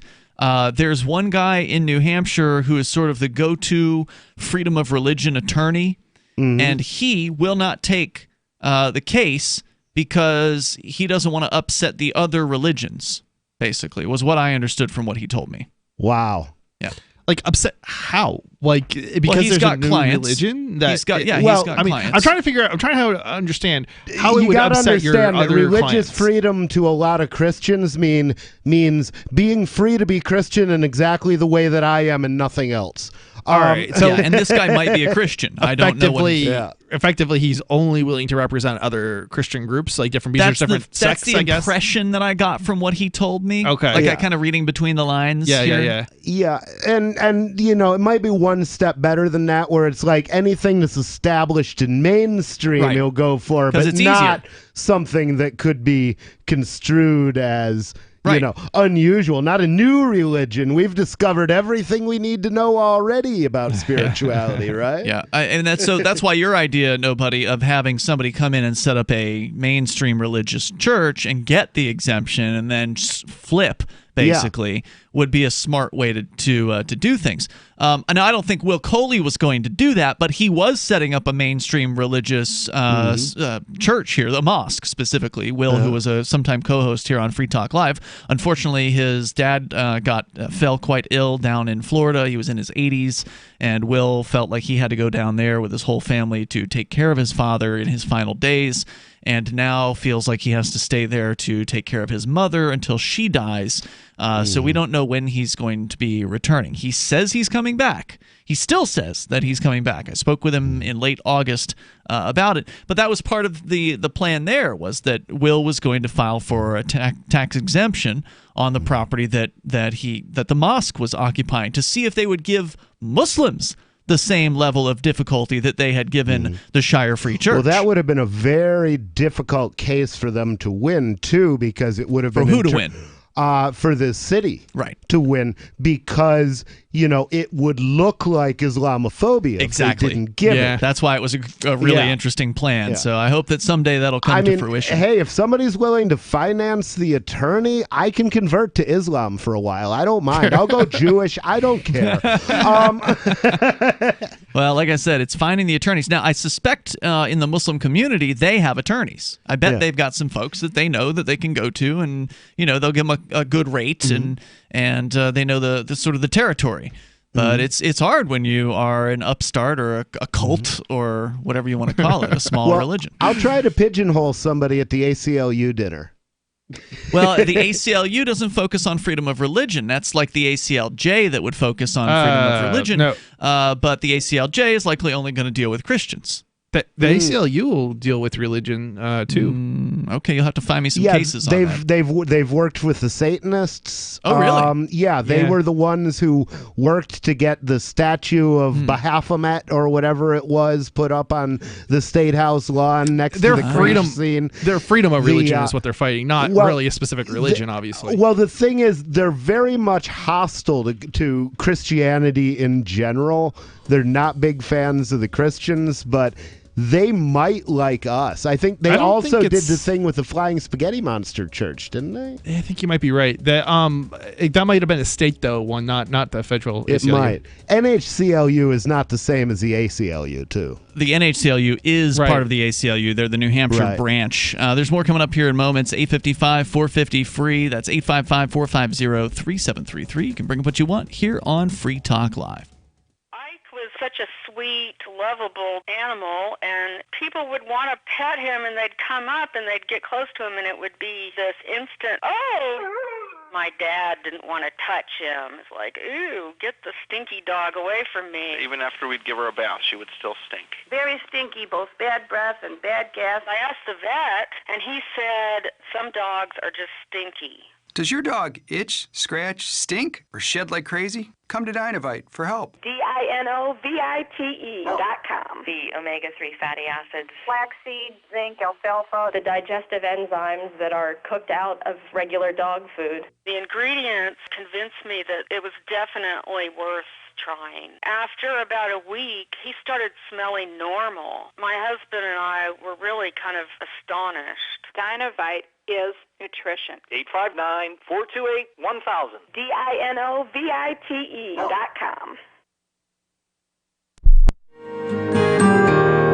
So the protection of life, liberty, and property is what the Free State Project is all about. But it's an effort to move 20,000 people who understand. It's about demonstrating to the entire country that, yeah, we can have a free market, a truly free market. Making it just a freer, great place to live. It's the world's largest voluntarist libertarian community, and it's only getting bigger. That's amazing, to be able to move to a place where other people passionately believe in being free and independent. What the Free State Project is managing to do, though, is to put their money where their mouth is. It's physically getting up across the country and saying, let's go someplace and let's demonstrate the power of these ideas. There's a lot of kind of philosophy that surrounds liberty. There's a lot of thinking about it and talking about it. But here in New Hampshire, people are doing it. 101 Reasons Liberty Lives in New Hampshire, a documentary by Free State Project Early Movers. Watch it free at 101reasonsfilm.com. 101reasonsfilm.com. Bitcoin.com has launched a trading platform at local.bitcoin.com, allowing you to buy or sell Bitcoin Cash via dozens of payment methods like PayPal, Venmo, bank deposit, remittances, or meeting in person with cash. There are no ID requirements to sign up for and use the site, and all communications between buyers and sellers are encrypted. Finally, a global trading platform that respects your privacy. Visit local.bitcoin.com to get started trading Bitcoin Cash. local.bitcoin.com. If you want to know the latest about Free Talk Live before we go on the air, all you need to decide is how you want it delivered. It's your choice. Visit news.freetalklive.com to receive our usually weekly news updates by email. Plus, we have a Twitter account at twitter.freetalklive.com, and you can follow us on the decentralized Mastodon platform at toot.freetalklive.com. So please follow us at toot.freetalklive.com and sign up for our emails at news.freetalklive.com.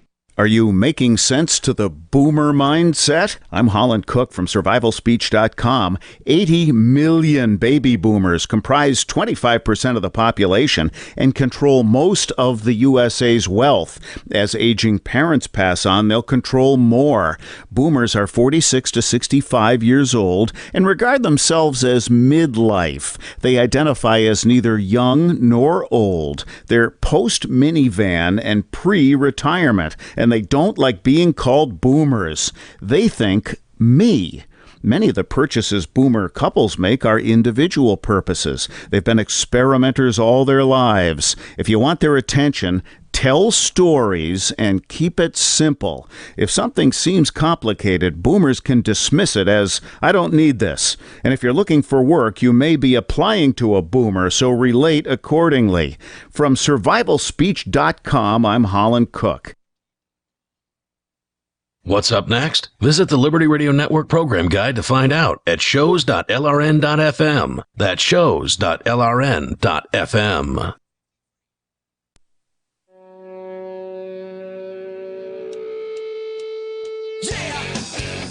It's Free Talk Live. You can bring up what you want. Our toll-free number for you is 855-450-FREE like freedom. That's 855-450-3733. Tonight, it's Ian. And Chris. And nobody. And for a long time, liberty-minded folks have been looking for a business directory for people that care about freedom. And they finally have it in liberty.menu. It's a tool for the Liberty community, and it's a directory for events, businesses, and digital content creators, and more. Listings can be rated and reviewed, and there's even a bit of a social networking aspect so you can connect and share with others.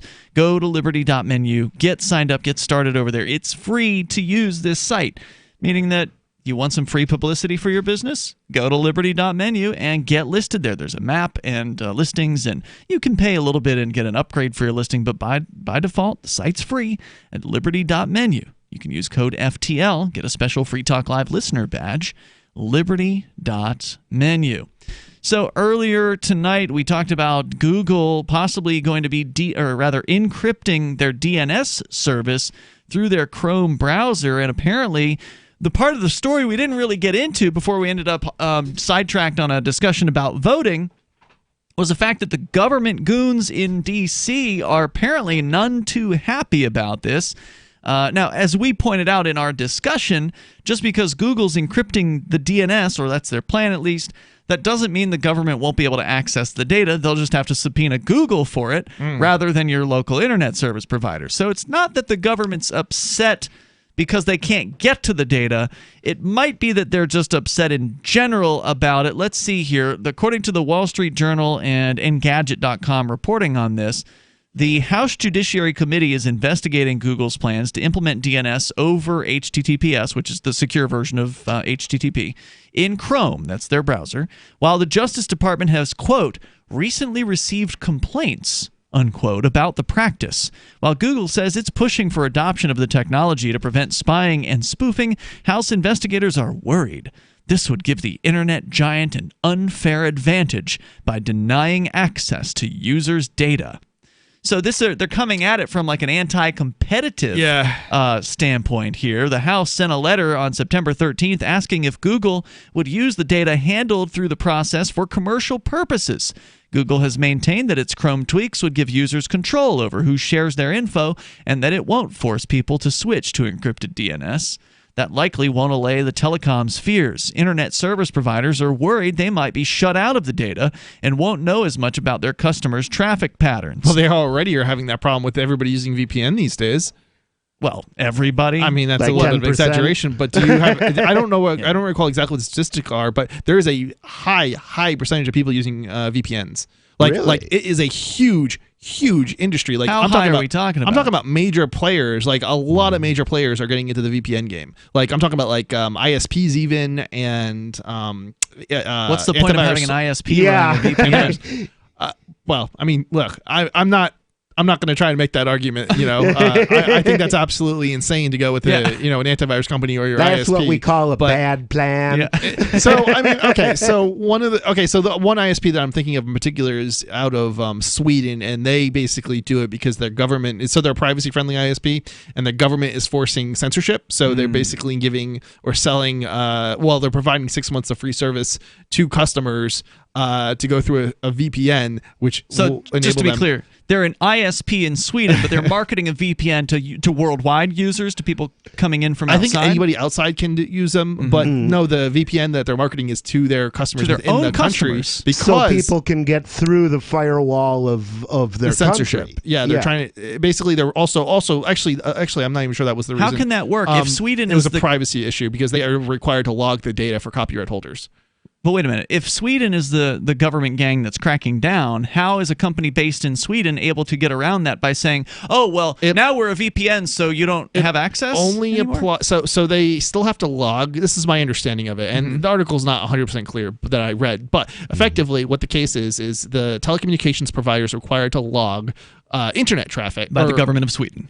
Yeah, the DNS requests basically they've been based off of lawsuits from the copyright cartels, have been forced into logging their internet users' traffic at the DNS level. Okay, so every DNS request. Yeah. Okay, they don't want to do that, but they have to. So now they're going to do that. But what they're doing, and they already offered VPN services previously in order to but then they kind of had a reprieve for a while where they didn't have to log, I guess, the traffic or something like this. So, but now they are again going to have to, and I'm not even sure if it's again, but there were other privacy issues that they were fighting. So that's why they had previously rolled out VPN. But for a while, they had won that one. So now that there's this other battle going on where they now have to start logging for, I think it's 10 months. Basically, they're going to have to keep those DNS basically every time you go to a website, there's a log of that now. That DNS request. How is them running a VPN going to get around that requirement? Because it's only, I guess, it doesn't get around the logging requirement. The court order, it doesn't get around the logging requirement unless you go through the VPN. If that makes any sense. So you're saying that they just didn't write the law, you don't right? know you can't log. It's not. I don't even know that it's. I'm not even sure that it's a law. Like the article wasn't clear about this, but effectively, the judge has made the ruling that they have to log for 10 months, and except for the VPN applies. Right. It only applies to the internet connection, not to the VPN service. VPN. They can log what they can see. Of course, they could log the VPN. They could, but they're not. Some VPNs log. Sure. Some say they don't. Well, how do you know? I think that most of them say they don't log. If it's properly implemented, they at least can't log things as their. I mean, they can't see inside the stream. They're the ones providing the VPN. They can see every request that you make over the VPN. Not necessarily. You could be running Tor over. So you could run Tor. Okay, sure. So hold on. So I think this is over your VPN. There's a distinction between an internet service provider and a I don't even know how to phrase it, but a company providing services over the internet, right? And so legally, right? And that's the distinction. So the company providing services over the internet, which would be a VPN provider, it doesn't apply to this, whatever this ruling is. It only applies to now. They could just change the ruling. Right. Change the law. So for at least for now, this is why the ISP, again, this is an ISP that advertises as a privacy friendly ISP, and this is one of the few ISPs and probably the only ISP in Sweden, I think it was, where they're basically fighting. But you also have to remember that in other countries there are more internet service providers than there are in the United States, so there's more competition, which is why you end up with these probably a smaller ISP, but nonetheless niche ISPs focusing on a privacy, a crowd of people who like or prefer privacy. So the story here basically sounds like existing providers, ISPs, are the ones lobbying Congress to say, put a stop to Google. They're going to take away our data mining because they can currently, if you aren't using some sort of VPN, then currently your ISP is able to see every request you make for a website. They know which sites you're going to. They can use that data. They can sell that data. And they're basically stomping their feet here saying, Google's going to take that away. Stop them, government. And that's what's coming in here. You got the Justice Department, apparently, or the House Judiciary Committee investigating these plans. But according to Engadget.com, which has the story here, they say Google might not have that much to worry about, as they're not the only one pushing for DNS encryption. Mozilla also wants to use the format to secure DNS in Firefox. And the company's Marshall Irwin told the Wall Street Journal that the antitrust gripes are, quote, fundamentally misleading, unquote. ISPs are trying to undermine the standards simply because they want continued access to users' data, he said. Unencrypted DNS helps them target ads by tracking your web habits, and it's harder to thwart DNS tracking than cookies and other typical approaches. Well, there's something interesting about this. When these the companies that produce these browsers and they're tunneling your DNS requests over a secure connection, that doesn't mean your other requests are not going to your ISP. They would be. They'd still be going to your ISP. So really, they can see what IP address you're connecting to. Right, they can still see the IP. Anything outside the browser. Domain name. Though. Right. And therefore, they could still block those IPs in countries where there's blocks going on. They just would have to block by IP rather than that particular browser. Yeah. And or for any other types of applications that use DNS as well, which is any internet application that's not your browser. There's more on the way here. Well, which is why you can change your DNS at your router level. Right. I think they're right. Exactly. Solved. That's why I think they're going to fail in terms of an legal argument here. There's more coming up here in moments. When you say they're going to fail, you mean Google or the government? The government. Or no. More coming up. Free Talk Live. Extend your life with Extendovite. Extendovite really works. Just listen to what Wayne has to say. Extendovite. I have been taking it for about 2 years, and I had really bad heart palpitations. And since I've been taking it, I don't have any major episodes at all anymore. I'm 76 years old and I still play competitive basketball. Well, of course, I've taken care of myself really good since I was 60, but Extendivite really helped the blood pressure, really helped I used to get really bad episodes of heart palpitations, just skipping beats and double beats. But also I wanted to tell you that I really appreciate your broadcast. Just really refreshing. To order, call 1-877-928-8822. That's 1-877-928-8822 or visit heartdrop.com. Extend your life with Extendovite.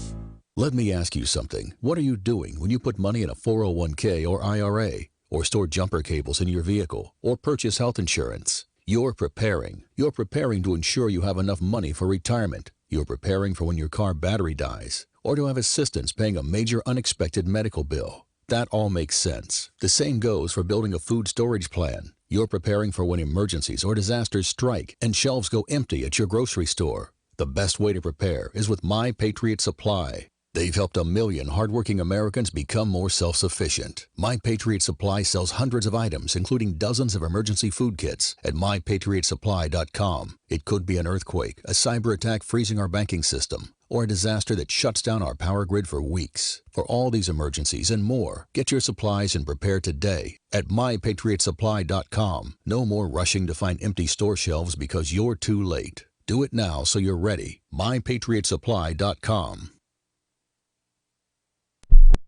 Free Talk Live. No, I just want to reiterate on what you said, and I feel you what you said about the junkie. I mean, I'm with you 100% because I had an ex-girlfriend that was like out there, and it took me a while to even find out that she was a cocaine addict. And I'm talking about I come home to all the electronics gone, you know, and nobody broke into the house. A key was used. What happened was I was trying to be a gentleman, a good boyfriend. You know, I got out of work. She said my car needed cleaning, it was dirty, and I ended up going in her trunk, cleaning out her trunk because that's where I kept the tie shine at. It's the exact same receipt from the pawn shop that the stuff that was missing, item for item.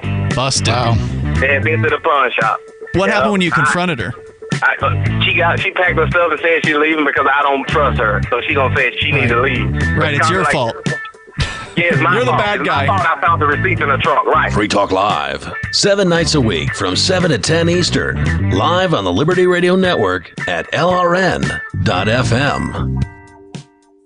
There are lots of ways to listen to Free Talk Live. Our podcast has been around since podcasts began, and now the FTL feed is loaded with content besides our full show archives. Did you know that we make it easy for you to customize your podcast subscriptions? We have different feeds, one that includes only our full shows, one with just the Daily Digest, and one with just the Edgington Post. You decide what you listen to. It's quick and easy to customize your feeds at feeds.freetalklive.com. That's feeds.freetalklive.com. I'm a little obsessed with My Magic Mud. Several years ago, I met Jessica Armand, the founder and CEO of My Magic Mud, and I didn't even know my teeth were coffee stained. A week's worth of use convinced me, and now I use it every 3 or 4 days. It's clinically proven to whiten teeth, and I think it cleans better, too. My Magic Mud's available at most local health food stores, Sprouts, Natural Grocers, CVS, Walmart's Natural Beauty Aisle, but I can get it for you for 20% off with coupon code FTL20 at mymagicmud.com. FTL20 mymagicmud.com.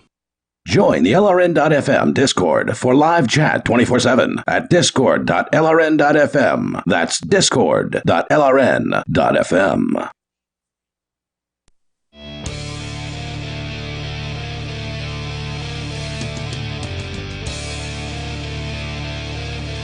It is Free Talk Live. You can bring up whatever you want. Just dial toll-free here and take control of the airwaves. Our number, 855-450-FREE like freedom. That's 855-450-3733. Coming up, an Argentinian court earlier in this decade ruled that a orangutan has human rights, and now that orangutan is moving to the United States. What does all that mean? We can talk about it coming up here in moments. Our toll-free number is 855-450-FREE, and you can also join us on our Discord server over at discord.lrn.fm. Plus, want to make sure you know about Balance of Nature. Good nutrition is key to looking and feeling great, but eating right all the time can be a challenge. Travel and work can certainly get in the way. Or maybe you just don't have the desire or the time to shop and cook the right foods. Balance of Nature has a solution for you. With 3 of the Balance of Nature fruit capsules and 3 of their vegetable capsules, you get 10 servings of fruits and vegetables, and that's a lot of nutrition. You can go online and become a preferred customer, which gives you the best pricing and free shipping. And after your 3rd month, Balance of Nature will ship to you at no charge an additional set of fruits and veggies. That's if you use code FTL in the discount code feature over at balanceofnature.com. It's a limited time offer. Balanceofnature.com, code FTL, like Free Talk Live. As we continue here, we've been talking a little bit about technology. Chris, you were making a point right at the end of the last segment about who you thought was going to fail legally, but it wasn't clear who you were talking about. Can you go ahead and clarify what you were saying? Let's see. So the internet service provider's argument, I think, is going to fail because their argument saying, "Hey, Google's encrypting DNS and we don't like it." I mean, effectively, it doesn't actually. It's only doing it for the browser. Okay, so it's not doing it for anything else. Well, they could encrypt it if they offered it on their DNS service, right? Because they have wasn't it 8.8.8.8 is the Google DNS? You can hook up your system DNS to use encrypted connections. The problem though is they're saying this is anti-competitive when in reality it's not going to be the only DNS on the system anyway. Who's preventing the ISPs from providing the same thing? They can compete. Well, here's the thing, right? And that's the thing. And they already are going to be providing DNS alongside Google because now you're going to have the browser doing its own DNS through Google, but your other DNS requests will still be going through your ISP. So it really is... Unless you change your DNS at your router level, in which case every request would go through whoever you choose. Right, exactly. And so this is the problem. They're actually, all Google is really doing is they're not monopolizing, they're simply creating a competition in the market. It's an option. Right. If you use you might end up, if you have Firefox and you have Google Chrome browser, you will actually be having two different DNS servers that you'll ultimately be sending your traffic through. One is your ISP, one is Mozilla's, or actually I think Mozilla might be using Cloudflare, but whatever it is. And then that's Chrome 1.1.1.1. Yeah, Chrome will be, well, I don't know if that's Cloudflare. know.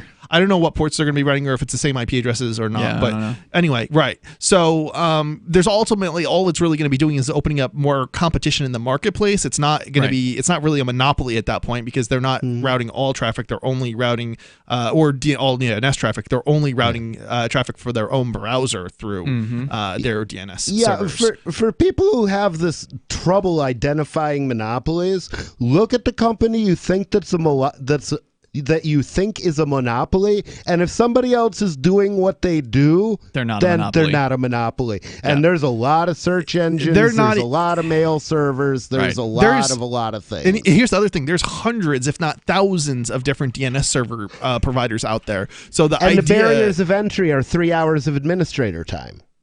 To become one, maybe 3 days to become another provider of encrypted DNS. But the thing is, it takes 3 seconds for people to change their DNS, and people in other countries with censorship do this all the time. That's right. So the idea that the only reason that most people are using their ISP provided DNS is because that's the way it's default. That's the default, and people in the United States don't have the censorship problem that other people in other countries do. Not yet. So.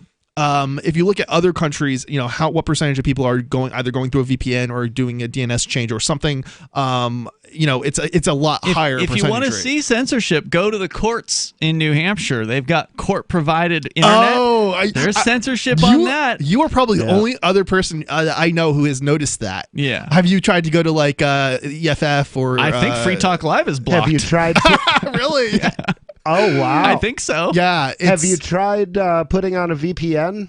Yes, and that can get around it. Okay, I thought that. It's just interesting. Although they do block some of the VPN ports and right.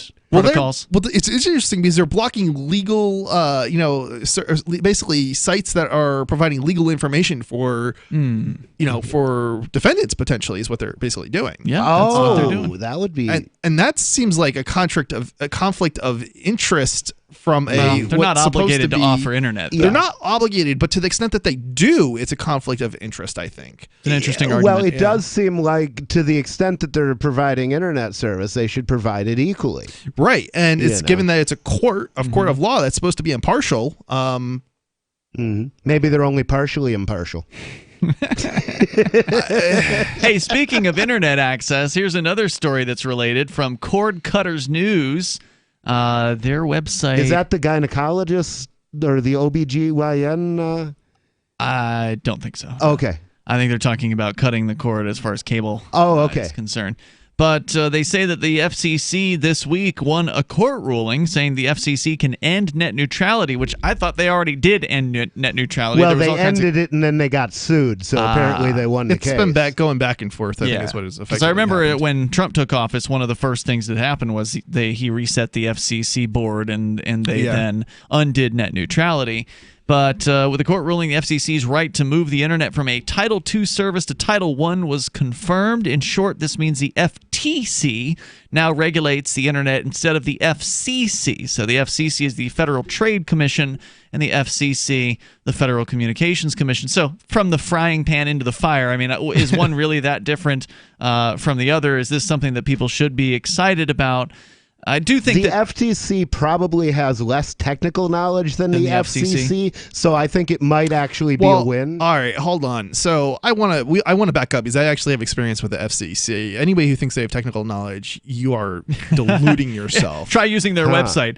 It's awful. The FCC, like if you get something certified, the FCC is not doing the certification. You mean the device certification? Yeah, like device certification. Mm-hmm. Like the FCC is not even doing that. They're a regulatory body. They don't have any idea on how to certify. Like they might make decisions. Are they farming it out to somebody? Yeah. So the way you like certification as far as devices is concerned is there are either you can do like some sort of self sort of testing if you have if you have stuff but usually you'll send it out to another organization, and there's these organizations exist all over the world. So like they have them in China, these like Underwriters Laboratories and that. Something kind of place. Something similar. Probably not them specifically because they're insurance companies. But. Yeah, not that specifically, but it might be the same labs that do that as well. Will do those types of tests as well. And so they're set up. So even though it's a US specific, FCC is US specific, right? Mm-hmm. Certification, but it's actually being done by third parties, not the government itself. Not surprising. So and these entities exist in other countries like China, and it's actually cheaper to go through China than it is to go through a U.S. corporation to do the same thing. Of course. Oh, that's funny. So you might pay $5,000 in the U.S. and you pay $2,000 in China. Nice.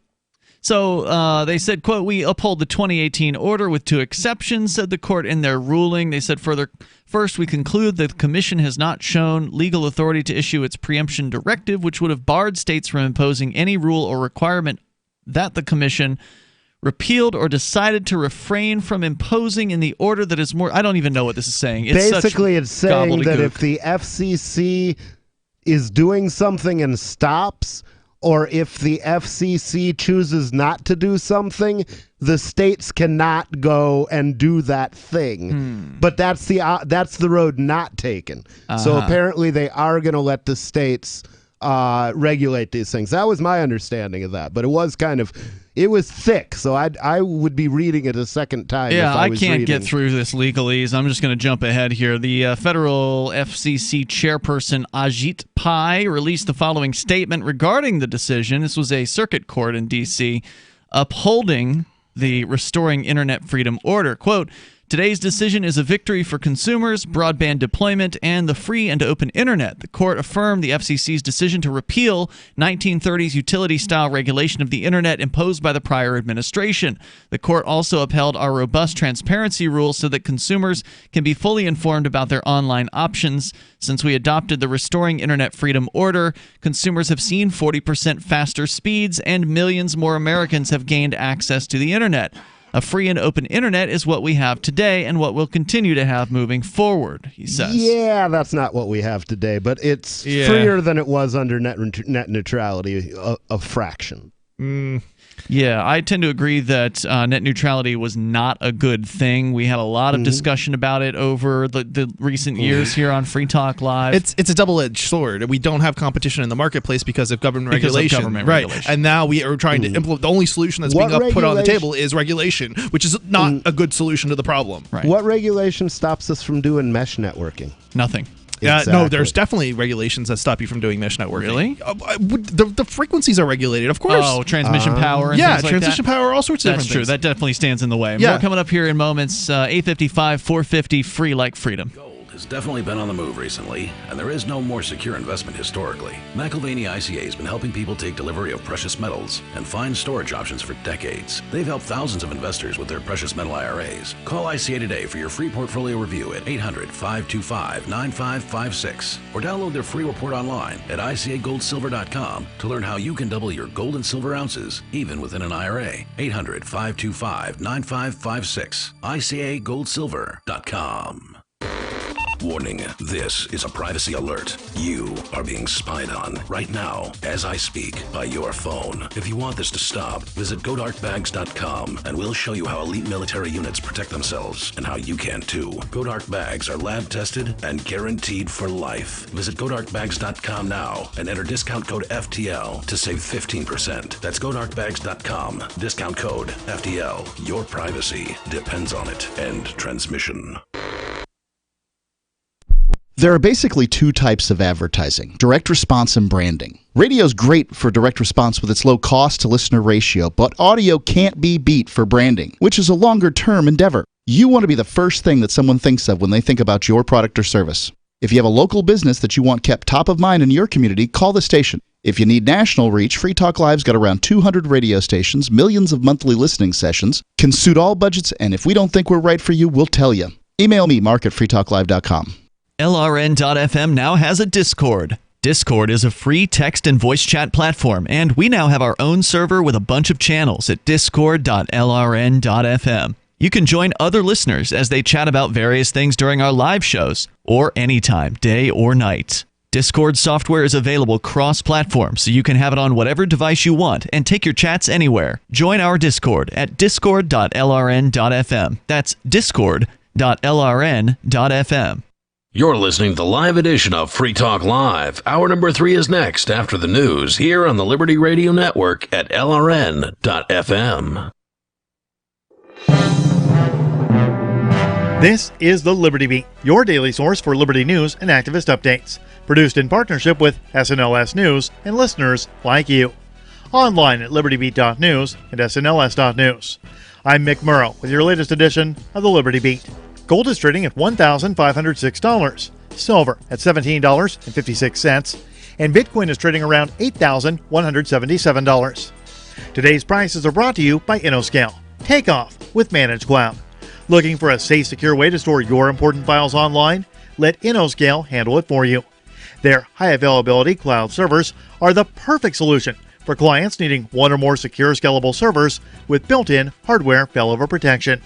For details, see them online at innoscale.net. In the news, officials in Bakersfield, California, have announced they will be solving their homeless problem by throwing people in jail. That word comes in a report from the Mind Unleashed, which says that under the plan, homeless people would be rounded up under the ostensible charges of misdemeanor drug offenses or potential trespassing and thrown in a cage. As the LA Times reports, the tactic would fly in the face of criminal justice reform over the last decade in California, as the state has leaned away from incarceration for low-level nonviolent drug crimes.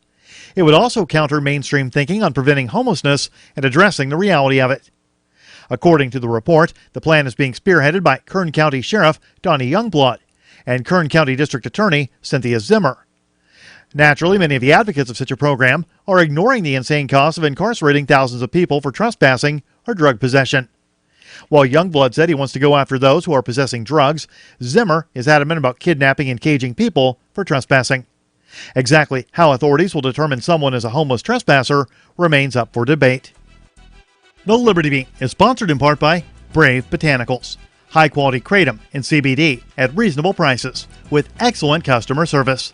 Brave Botanicals is activist-owned and mission-driven and believes so strongly in the power of kratom, they're giving it away for free. Just go to freeounceofkratom.com for a free ounce of kratom delivered to your door. Just pay shipping. That's freeounceofkratom.com. This is the latest edition of the Liberty Beat. Find us online at libertybeat.news and snls.news. Your news now continues. The IRS audits the working poor at about the same rate as the wealthiest 1%. Now, in response to questions from a U.S. Senator, the IRS has acknowledged that's true, but professes it can't change anything unless it's given more money. ProPublica reported the disproportionate audit focus on lower-income families in April. Lawmakers confronted IRS Commissioner Charles Rettig about the emphasis, and Senator Ron Wyden asked Rettig for a plan to fix the imbalance. Last month, Rettig replied with a report, but it said the IRS has no plan and won't have one until Congress agrees to restore the funding it slashed from the agency over the past 9 years, something lawmakers have shown little inclination to do. The Mind Unleashed reports that the IRS said auditing poor taxpayers is a lot easier. The agency uses relatively low-level employees to audit returns for low-income taxpayers who claim the Earned Income Tax Credit. Last week, a new school year in Yemen began, the 5th school year since the war started, and little has changed for Yemen's school children, aside from the fact that the coalition's weapons have become more precise and even more deadly, leaving the futures of the country's more than 1 million school children in limbo. In late June 2019, coalition aircraft targeted a family home located in the war zone area. 6 of the family members were killed, including 3 children, aged 12, 9, and 6. According to Amnesty International, the laser-guided precision weapon used in the attack was made by Raytheon. Amnesty's arms experts analyzed photos of the remnants of the weapon recovered from the scene of the attack, and it was identified as U.S.-made. The use of a U.S.-made weapon in the attack was no anomaly, as most of the weapons possessed by Saudi Arabia and the United Arab Emirates come from the United States. Support for the Liberty Beat comes from the Conscious Resistance Network, featuring videos, news reports, and articles from a spiritual anarchist perspective. Experience the Conscious Resistance at theconsciousresistance.com. How would you like to have your business featured on the Liberty Beat? You can just send an email to libertybeat@snls.news for details. This is the Liberty Beat, produced in partnership with SNLS News and listeners like you. The Liberty Beat is online at libertybeat.news and snls.news. I'm Mick Murrow, reporting for the Liberty Beat, reminding you, spread liberty with a smile.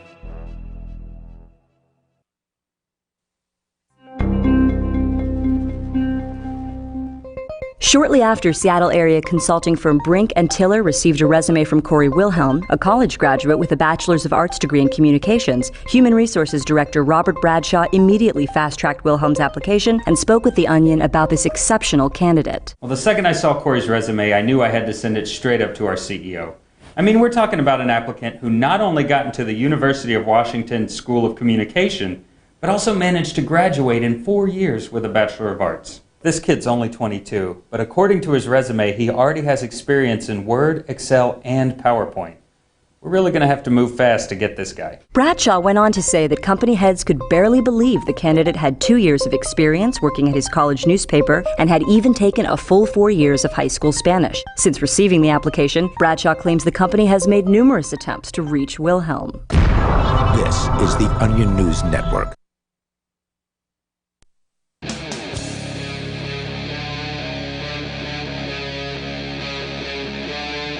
Free Talk Live. It is Free Talk Live. You can bring up whatever you want. Just take control of the airwaves by dialing in toll-free at 855-450-FREE, like freedom. That's 855-450-3733. We have the Discord call-in line rooms. They're over at discord.lrn.fm. And there's also chat people talking with one another. Participants, they are there throughout the day and the night, 24 hours a day. The Discord server is open and available to you. There's voice chat rooms. There's also text chat rooms, and you can interact with other Free Talk Live listeners there. I heard recently that some of our chatters are going to start their own show together. Really? So that's kind of a cool idea. I don't know if it'll be any good, but they're going to try it, and that's the only way to find out. You know, Interesting. It's a lot of work to create like an interesting kind of show. It is, and it's going to be even harder if they're doing it over remote connections with one another. Yeah, I mean, yeah. Like, you know, we have trouble talking over top of one another in this studio. Do it all the time. We're doing it right now. Well, we do it now, but at least we have the instant feedback of knowing when it's happening, and we can hopefully stop from doing it. Yeah. But if you're on an internet connection with somebody, you with can't latency, see right? them, Especially if and it's high latency. Yeah. And you've got latency. Skype is a good idea if you're doing something like that. Get a video. But you still have latency with Yeah, it, so you still the listener on the other end, they're going to hear a lot more crosstalk over something most like of that. your most of your internet connections aren't like low latency internet connections. They're high latency, and if it's like a cable, it's going to be high. If it's ADSL, it might even be higher. Well, better latent than never. Well, it's true. I'm not telling them not to do it. I'm not saying don't try it. I mean, it could work out really well, so give it a shot, see what happens. But that's kind of cool because a lot of our listeners who didn't know one another before are able to connect with one another now and, build relationships and hang out, and that's what's happening on our Discord server. So head on over to discord.lrn.fm. Let's talk a little more about net neutrality. You were touching on something right as we went away in the last hour, Chris, and that is the idea that so the news, by the way, is that net neutrality is over. Officially, it's over. There's been there's been a court decision to say that the FCC withdrawing from the net neutrality regulation is over. But one of the points you made what court was it? It was only a circuit court, so it may not be over. Yeah, it may not be over. But it's over for now. Like as far as I understand, the court didn't put a stay against the removal of net neutrality, so it's over, right? Like they didn't stop the stopping of net neutrality. Net neutrality was stopped, and now they're still fighting about it. But, so anyway, I mean, I stop at night, but I wake up in the morning, so I'm not over. True, but net neutrality as a policy was ended. It is not. It was killed. A current policy. So, and the idea behind net neutrality was, we need net neutrality because there aren't enough options and these internet service providers have too much power. But the point you were making, Chris, was that that's because of government regulation in the first place. Right. So having more government regulation to solve the problems that the government regulation originally created is not the solution. Yeah, I mean, my opinion on this, and I think it differs a little bit from your guys' opinion on this and other libertarians for that. Really? I don't know about all libertarians, but certainly, and I think this is an issue that certainly is open for debate. More so than other issues when it comes to libertarian, kind of debates. But I think the end of the day, I don't think we have a good solution other than net neutrality. No, the solution is to get rid of the regulations that stop competition. Right. And I would write, like, if I had a choice, the libertarian solution. Right. I totally agree with you. Right. The problem is, I think that given what's on the table, right, we don't have that option, right? And I don't know. I'm very skeptical that if we were to say, okay, let's get rid of the let's not do the net neutrality regulations as they are, and let's get rid of them, right? I suspect that we're not going to end up with a system where they get rid of the regulations that are hindering ISPs from starting up or competing, and it still doesn't really that is undo one of the regulations that's hindering ISPs from starting up. Net neutrality? Well, I would think so. Yeah, it certainly. I mean, it's a complex issue, and it means that you have to have half a dozen lawyers to talk to every time you make a business decision. Yeah, it does open up, a big question mark. More regulation. It does have costs. It's a huge legal risk for people especially because it's a new law. Nobody really knows how it would be enforced. Yeah, I mean, this is what makes starting a business so difficult. There's regulations that are set up to hinder companies from getting off the ground. The small companies. And there's also the other, and it's not even just those regulations that exist, because people are forgetting about the fact that once you have not even a monopoly necessarily, but any kind of entrenched industry, right? Any industry that exists for any length of time starts to actually advocate for things that are against its own interest, at least seemingly so. And they do against that against the interest of the consumer. Its own interests or against the interest of other players in the same market. Right. Well, hold on. Let me finish. And by proxy, the consumer. Right. And this is exactly. So, and I'll give you an example. So, we have like companies like Facebook, for example. They're getting up there and saying, well, for a long time we don't want all these regulations, but now they want the regulations because most likely it's because those regulations hinder smaller companies to come out and compete with them. Well, so it makes sense to argue for them. Well, the other thing is, if there's a regulation saying that they have to, say, censor people or whatever, then that takes the responsibility off them for doing what they want to do anyway. Yeah, I mean, this is in the case with internet service providers is we actually are inheriting we're inheriting duopolies in the United States as a result of effectively the only reason we even have a duopoly in the United States in most places, and this is not necessarily the case in every city because some cities didn't do this, but it's pretty common, unusual that you'll find a city that has more than two ISPs, high-speed internet providers. Cable company, phone company. Right, cable company and phone company. And the reason we have a cable company is because when telephone companies were never in the television business. They were in the telephone business back in the 80s, okay? When cable companies came around. So the telephone companies didn't fight the cable companies, at least in the United States. So we ended up with cable television rollouts. But one of the things that cable companies didn't want is competition within their own market. So what they did is they went to city governments and they said, hey, we're only going to roll out cable lines in your community if you give us a 10-year monopoly or something of that nature. Now, the correct answer to this is, that's okay. We'll wait for somebody else to do it. That should have been the response, but that's not the response. Nope, because there's money on the table. Right. So ultimately what ended up happening is these companies got these 10-year monopolies, but the reason they wanted the 10-year monopolies, now the argument was, well, we want to earn back the money that we invested into this. It's huge infrastructure. It's a lot of rollout. Right. And there's you can't argue against it because this is absolutely true. The problem with this argument is that by doing that, you ensure that whatever business that comes later that tries to get into the market they're not able to compete on a fair and level playing field because that investment now has already been paid off by the cable company that got there first. And any other company that wanted to enter that market now has this huge investment cost they have to make, and they cannot offer the prices, competitive prices, because they were not allowed to enter that same market at a time in which the other competing company had basically no competition.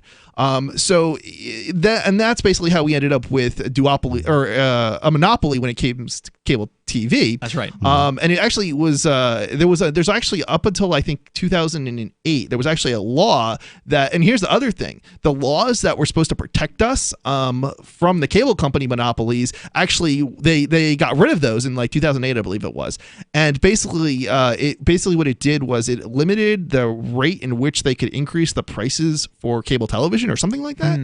And they got rid of those laws. So but now we have the problem of, well, we only have two different physical infrastructure providers that have any kind of capability of providing high-speed internet, and ends up being the telephone company and the cable company. So that's kind of where that's how we ended up in this situation today, where there's no other options for high-speed internet providers in the United States. Well, actually, I was down on, I think it was Court Street. Again, in most places. The other day, and they're advertising gigabit internet for businesses. This is the cable company. We have it here. I don't think it's a cable company. They're right up on Court Street. It looks like a private ISP. Oh, you're saying it's a private company doing it? Might be. They might be riding on the fiber, the government provided fiber in town. They might be, but they do exist. They're state fiber. I want to look into them. There's like 4 different companies that piggyback on top of the state provided fiber. That's probably what it is, but you should check them out and we'll find out more about it. Anyway, more coming up here. You can join us on Free Talk Live. Free Talk Live is now on more than 200 radio stations nationwide. We've had more than 18 million podcast downloads, and we claim millions of listens a month. We're a multimedia ad venue with print, email, web, and terrestrial radio marketing platforms. We strive to have ad packages that cater to advertisers big and small. Contact me today at mark@freetalklive.com to see what we can do for you. mark@freetalklive.com. If you're a local advertiser, contact this station. But if you can service a national audience, contact me, mark@freetalklive.com. Balance of Nature, changing the world one life at a time. I've always been high energy, just going, and I turned 40 last November, and I was tired all the time. Now, taking the Balance of Nature, I just feel good.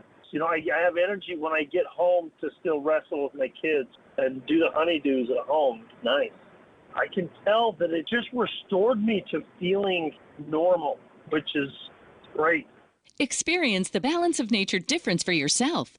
Call or go online now and become a preferred customer, which gives you our best pricing and free shipping. And we'll take off an additional $25 on your first order. This will be a limited time offer, so don't wait. Call 800-2468-751. That's 800-2468-751. 751 or go to balanceofnature.com and use discount code FTL. Our history classes start teaching the Constitution around 1776 or even later. The foundation of our Constitution goes deeper than that. Without examining the context that gave America its principles and its founding documents, we cannot understand the foundation of our liberty and our constitutional republic. Liberty First University teaches online classes in a way that all ages find compelling and understandable, from middle school to law school. Join us at lfu.freetalklive.com to watch the free pre-recorded webinar. Watch now at lfu.freetalklive.com. Is spreading the message of liberty, cryptocurrency, and peace around the globe worth $2 per month to you? As you may already know, in addition to our internet feed, LRN.FM broadcasts on free-to-air satellite across North and Central America, as well as Sub-Saharan Africa. And we've been available on satellite for free 24/7 since 2010. The LRN.FM free-to-air satellite signal is reaching some of the most oppressive regimes in the world, and there's no doubt our ideas are making an impact. You can learn more about the channel's impact by watching the 3-minute video at fund.lrn.fm. If you'd like to help free minds globally with our ideas of liberty, cryptocurrency, and peace, you can donate as little as $2 per month via fund.lrn.fm. You can help us continue and expand our satellite broadcast to multiple continents. Visit fund.lrn.fm today, and thank you for your help. Don't forget to share the link on social media. That's fund.lrn.fm.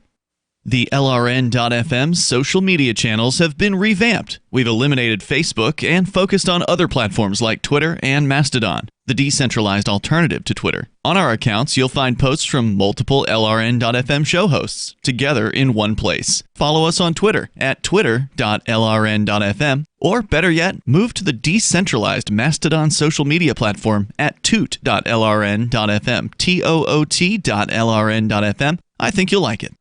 What do you shop for that you could otherwise buy at Amazon? Pretty much everything, right? Amazon has competitive pricing and they deliver, and that's a big plus. If you could plan ahead in your shopping, would you be interested in saving up to 33%? There's a catch. You have to do your shopping in Bitcoin. But imagine those savings. It's like a huge raise. All you have to do is go to saveitpurse.com. We've saved thousands, and you can too. Plan ahead and save. Saveitpurse.com. Live video of our key New Hampshire-based shows is streamed on DLive. Please follow and share at dlive.lrn.fm. That's dlive.lrn.fm.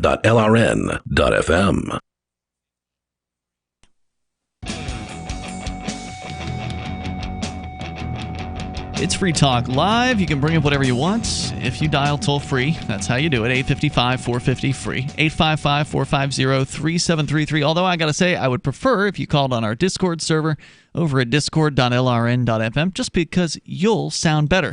And if you sound better, you're more pleasant to listen to. And we might want to keep you on for longer, just depending. That's your best chances is to be on the Discord server.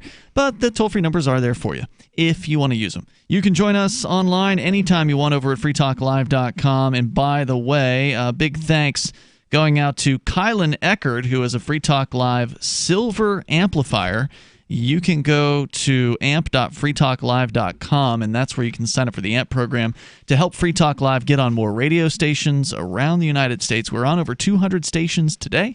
Not today, but over the whole week. We don't have all 200 tonight. But over a whole week, we're on over 200 stations. And we could be on 300. We could be on 400. It's possible, but it does take money. It does take effort. And the AMP program helps us accomplish that. You get some perks as well, like Kylan has done. He's a silver amplifier, which means he's doing $5 a month over at amp.freetalklive.com. Had a couple people sign up for the Discord server and send me a message saying, hey, I'm an amplifier. Can I get my upgrade? And of course, yes is always the answer, as long as you're actually an amplifier.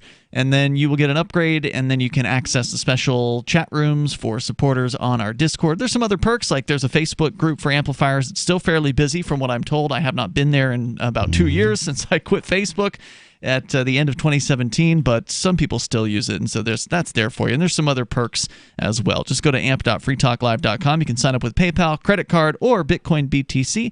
It's ampamp.freetalklive.com. We go to Michigan, where Tom is watching us on Twitch. Go ahead, Tom. Oh, it's James. Oh, go ahead. Rather use the Discord chat. Yeah? Well, there's no reason why. Oh, that's right. You're banned from the call-in lines. I guess I can unban you from right. Yeah, okay. Why would that be? Well, Why because was that banned from the call-in because line? you were banned until I Because unbanned you're you. an idiot. Why was I banned, Minister Freeman? Do you remember? Because Let me Mark remind- was let me- made uncomfortable by your Let me constant just threats. No, that's a lie. And I'm not threatening Mark Edgington. You're not threatening all. Mark That's Edgington? a You didn't different- threaten Well, that's a That's a first. different I think subject. that's a lot of personal That's a growth different for you. It was Jack that he That threatened, man has- right? Or has he also threatened Mark directly? He's threatened their whole family. He's mostly threatened Mark, but he's also Do threatened what I Jack. have already asked, or his life is never going to be the same. Rich Paul, you're more than welcome to take Yeah, all that. come Mark, at all me, the money bro. you I have, am so and told sick of you made listening the to you challenge. Why would you weakling come to me? just hiding behind a phone. Why don't you come up here and throw with me if you think you can, and I will wipe you all over the road. For those who don't know who this guy is, this is a crazy caller who basically goes and threatens like 7 and 8, 9-year-old boys that are sons of some of the hosts on this show. The guy's a leech and a parasite. I mean, the I fact don't that understand what he's the good fact for. that the fact that we're letting him on at all, and he's not taking the opportunity to like actually have a conversation about something other than I haven't been himself. able to speak. Well, sure you have. You called up and you started whining a minute you got on the spoken more phone. than I So have. how I about you haven't call spoken up at and all. say something That's intelligent your topic, sometime, dude. That's and your we'll topic. let you keep going.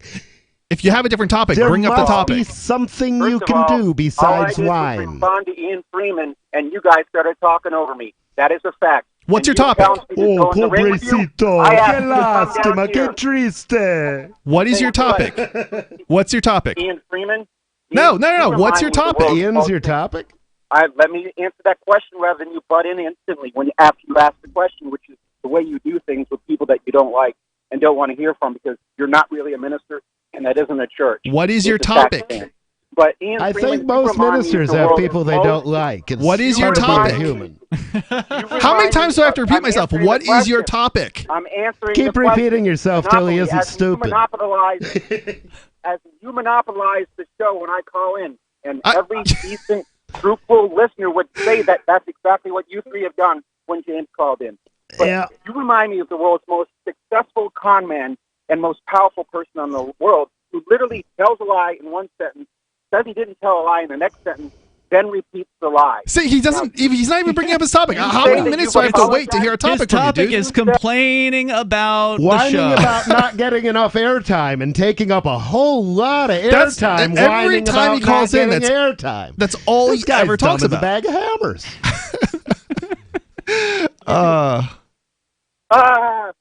Oh, is he still there? He's still there. And then you say you apologized for it. Yeah, you really do need to call in on Twitch because, my God, your cell phone sounds terrible. I kind of like not being able to hear him that well. Well, I am Yeah, gonna, right? I am gonna unban him from the Twitch call-in lines just because he'd sound better if he was issuing his threats And if he over- wasn't so twitchy. over Twitch. And he's just a man who is sad and obsessed. And he too can't- cowardly to come face me in the ring. I wish we had a different word to use other than ban because I'm not a big fan of that word. Well, what do you mean? I mean, he's not banned. He's unbanned. Yeah, he was banned. I know, but using the word ban kind of makes it sound like we ban people when we disagree No. with them, and No. and it gives the wrong impression to people who are listening, right? Well, Like, no, ooh. I've explained, and I will explain Yeah. again. The reason he was banned, but maybe it was hard because he was talking over me. Or But he's not trying really to. banned. He's been. No, he Well, was. he was banned. He was temporary. banned. Okay, temporarily. He was banned for like more than a year. temporarily still. Right, but well, it was we only thought he would go away by now. Well, when he does, Well, it when was he only follows the rules, he's allowed on. No, he was banned because he would not follow the rules, and he kept issuing threats. And it was to the point where Mark would Right. take his headphones off. It was when Mark and Daryl were the two of the primary hosts on the show. Right. Daryl has since left and retired from radio, but they would take their headphones off in protest and basically mutiny from the airwaves. And I had to make the choice: do I want to keep this, threatening guy calling in and lose my co-hosts, or do I want to make it so my co-hosts don't feel uncomfortable on the air? And I went ahead and issued the ban. I don't care what he says personally; it doesn't Right. bother me. I don't care. But if it's bothering my other guys that are on the air so much that they're basically walking off the air during the call. I mean, they didn't leave the room, but they take their headphones off. I've seen it. I've been here when they've done it. And so now that Mark's not on the show, a lot of the nights of the week, or a few of them, I figured, all right, well, we'll unban James from the show, which means, James, you don't have to lie to our call screener and tell him your name is Tom in Michigan. You can just be honest. Isn't this the guy who's always complaining about other people lying? I can't speak, Rich Paul. I've always been honest. And I No, you lie. You lied to the call screener tonight. Right. You're lying right now. You lie every time you call in. You're not even acquainted enough to the truth to be aware of it when you're lying. Thanks for the call tonight. We'll unban him from the Discord call-in. You're still unbanned from the ring too. Come on, bro. You and me, mano a mano. Now he still or can't, mano a moron. He I still guess. can't call in when Mark I guess just Mark at this Well, point. he can right? call in, but I'm pretty sure He'll Mark's get going to dumped. hang up on him. Okay. Get dumped when Mark's on. All right. So any other days he can call in. Yeah, and Mark, by the way, has a catalog of all the threats that James has issued. So when he says he hasn't threatened, he's also lying. Yeah. He probably, or maybe he's just Check so out drunk. the Things James Whitaker Says page James on Whitakind. Facebook. Yeah. Whitakind, whatever his I name is. suspect that he's so drunk when he issues the threats that he may honestly not believe that he's issued a threat, simply because he doesn't remember when, what he was doing at the time, because he was so stop S-faced. being a drunken parasite, James. Well, he doesn't appear to know how to do anything else. 855-450-FREE, 855-450-3733. You can bring up what you want here on Free Talk Live. Bitcoin.com has launched a trading platform at local.bitcoin.com, allowing you to buy or sell Bitcoin Cash via dozens of payment methods like PayPal, Venmo, bank deposit, remittances, or meeting in person with cash. There are no ID requirements to sign up for and use the site, and all communications between buyers and sellers are encrypted. Finally, a global trading platform that respects your privacy. Visit local.bitcoin.com to get started trading Bitcoin Cash. local.bitcoin.com. Warning, this is a privacy alert. You are being spied on right now as I speak by your phone. If you want this to stop, visit GoDarkBags.com and we'll show you how elite military units protect themselves and how you can too. Go Dark Bags are lab tested and guaranteed for life. Visit GoDarkBags.com now and enter discount code FTL to save 15%. That's GoDarkBags.com. Discount code FTL. Your privacy depends on it. End transmission. Hi, I'm Derek J. I don't want a politician to represent me. To me, government is the idea that one group of people can coerce everyone to comply with an edict, or face increasing punishments up to and including death. Despite perhaps the most noble of intentions, the best government services are a far cry from what could be provided for by voluntary interactions. Besides, the people who call themselves the government wage wars and put peaceful people in jail for crimes involving no victims. If Starbucks used some of its money to drop bombs, I wouldn't shop there. So why would I support the American empire? The empire does not require my consent. Derek J's Victimless Crime Spree. Watch it for free and order the Director's Cut DVD at victimlesscrimespree.com. That's victimlesscrimespree.com. Looking for a great real estate investment? Consider New Hampshire, which is ground zero for the Liberty Movement. Your first call should be to Mark Worden from Porcupine Real Estate. He's more than just a real estate agent. He's your New Hampshire concierge. Where are the best places to live? Do you want farm, city, the burbs, or forest? Do you want a duplex or multifamily building so that renters pay your mortgage? There are homes in all price ranges in New Hampshire, and Mark can help with financing too. Invest in Liberty and property. Mark Worden can help. PorcupineRealEstate.com. Some of you asked, and now we've delivered. LRN.FM's live Keene, New Hampshire studio shows are now streamed in HD on Twitch. Visit our channel at twitch.lrn.fm and give it a follow. If you have Amazon Prime, you get one free subscription on Twitch. If you use it on our channel, Twitch will give LRN.FM a monthly piece of your Prime subscription cost. So please watch, follow, share, and subscribe to twitch.lrn.fm. That's twitch.lrn.fm. This is a special alert for business owners, consultants, coaches, folks planning retirement, entrepreneurs, and anyone who is saving and investing to build a financial future. You are likely aware that financial privacy for most people has recently died a miserable death. And let's face it, without privacy, there really is no security, is there? Bankrupt governments and banks on the verge of collapse are perhaps the biggest threat to your financial future today. The Lighthouse Law Club recognizes this and has been working diligently to provide safe, secure, and productive tools to ensure your privacy, your financial security, and your future financial well-being, despite the catastrophes which many people fear are looming ahead of us. Find out more with a variety of free videos on the YouTube channel for Lighthouse Law Club. Just search YouTube for Lighthouse Law Club and secure your future today. You're listening to the best liberty-oriented audio streamed around the clock, on the air and online. This is the Liberty Radio Network at LRN.FM.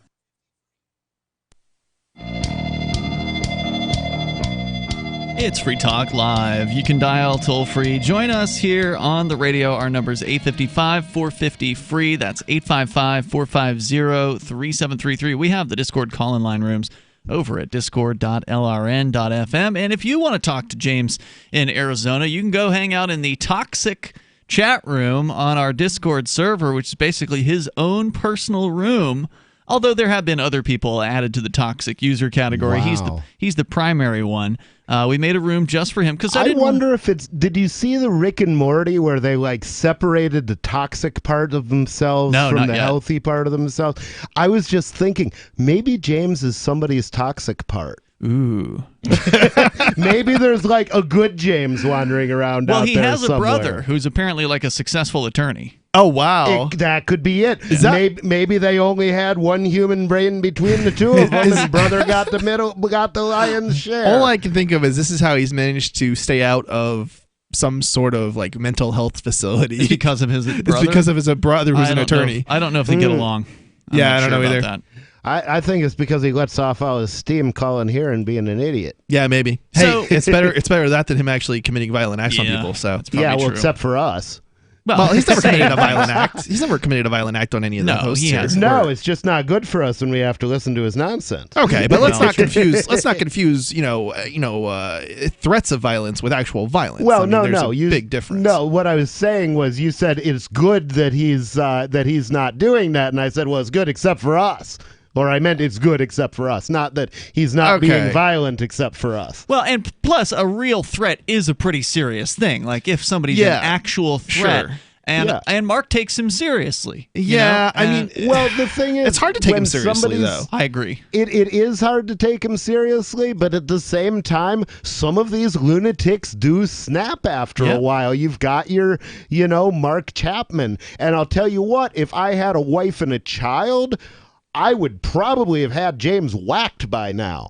And that's one of the reasons why Mark is so concerned. Yeah, I think that's it's a bit different extreme, matter because I only have the level of responsibility to myself avoiding discomfort now, and I have no problem betting that I can take James, but if I had to bet my wife and my child that I could take him, I would make sure I would win that by creeping up behind him before he had a chance. I think as long as James stays outside of this vicinity of this area, I would not consider any threats that he makes legitimate threats. Well, I mean, I don't consider his threats particularly legitimate because I'm certain I can take him. But I don't think that has anything to do with beat it. That boy like a redheaded stepchild. Somebody who's making like actual legitimate threats of violence against you. It's not. Last I checked, okay, we don't have like robots that will just like otherwise he somehow demonstrates an ability to have an effect on us here in the studio, or outside the studio for that matter. It's not a legitimate threat. It's not a real threat. It's letting off steam, and there's a huge difference. Sad little man. Right. There's a huge difference between the two. Well, until he goes all astronaut and drives across the country in diapers, and that assumes he can drive. And that's true. He might well be too drunk. In all the years he's been calling into the show, it seems a bit of a stretch to think that he might even remotely do something like that. Let's go to David. Lunatics do crazy things. He's on the line in New Mexico. David, you're on Free Talk Live listening via the TuneIn app. Hey, me too. Well, you're unbanning from using the Discord. Unban me from using it. Nobody is banned from the Discord. You complained about this previously, and you were told that you're not banned from the Discord. And if you keep saying you're banned from the Discord, we're going to ban you from the Discord. Well, that's the thing. Nobody gets banned from the Discord. You were originally banned from hold on. You were originally banned from the Discord because you came in there and you started saying the N-word over and over and over again in the main chat room. And at that time, what are you, defective? At that time, we didn't have the. No, I was imitating your trolls. Okay, well, whatever you were doing, it was against the rules at the time, and as a result, you were banned. No, David, We've since. I'm going to put you on hold so I can explain what happened here. Yeah, we got to have rules on the Discord because we don't want it to be a place where somebody comes in for the first time and they see somebody trashing it up with a bunch of insults, with slurs, ethnic slurs, right in the main chat room. And this is still not welcome in the main chat room. However, what I've changed since the time that you're complaining about is we got rid of banning and we created the toxic user zone. So if you come into the Discord and become a toxic user, which previously would have gotten you banned, you will instead just be set to the toxic user category, and then you get to play in the room for the toxic users with James. And that's not a ban. You still have the freedom to say, wow. What if we could get those two to fight? Get this guy to fight James. Yeah. That would be hilarious. They live nearby each other, New Mexico and Arizona. It's pretty close. Does each state get issued one of these guys, or this is how you ended up in legal trouble because you were contributing to their violent acts between each other. That's just not somewhere I want to go. I don't think they've done any violent acts between each other. I just think it would be hilarious if you're going to set them up to fight, right? I'm not going to set them up to do anything. I'm just going to plant seeds in defective minds and see what grows. Yeah, see, you're going to end up getting in hot water with the legal system because they're going to end up going at each other in the real world. No, it's not going to happen. Well, you said they're close together. Encouraging a fight isn't the same thing as a criminal act. I mean, I don't know. Encourage two people to voluntarily fight, then. Well, I'm not sure encouraging them to spar. So I think they should have a good time with that. Isn't there something in the law? There's a legal term that says something like if you are inciting violence, inciting a riot, or something of that nature. Two people fighting isn't inciting a riot. No, it's not. But I mean, when you think about it, what's his name? Don King. Mm-hmm.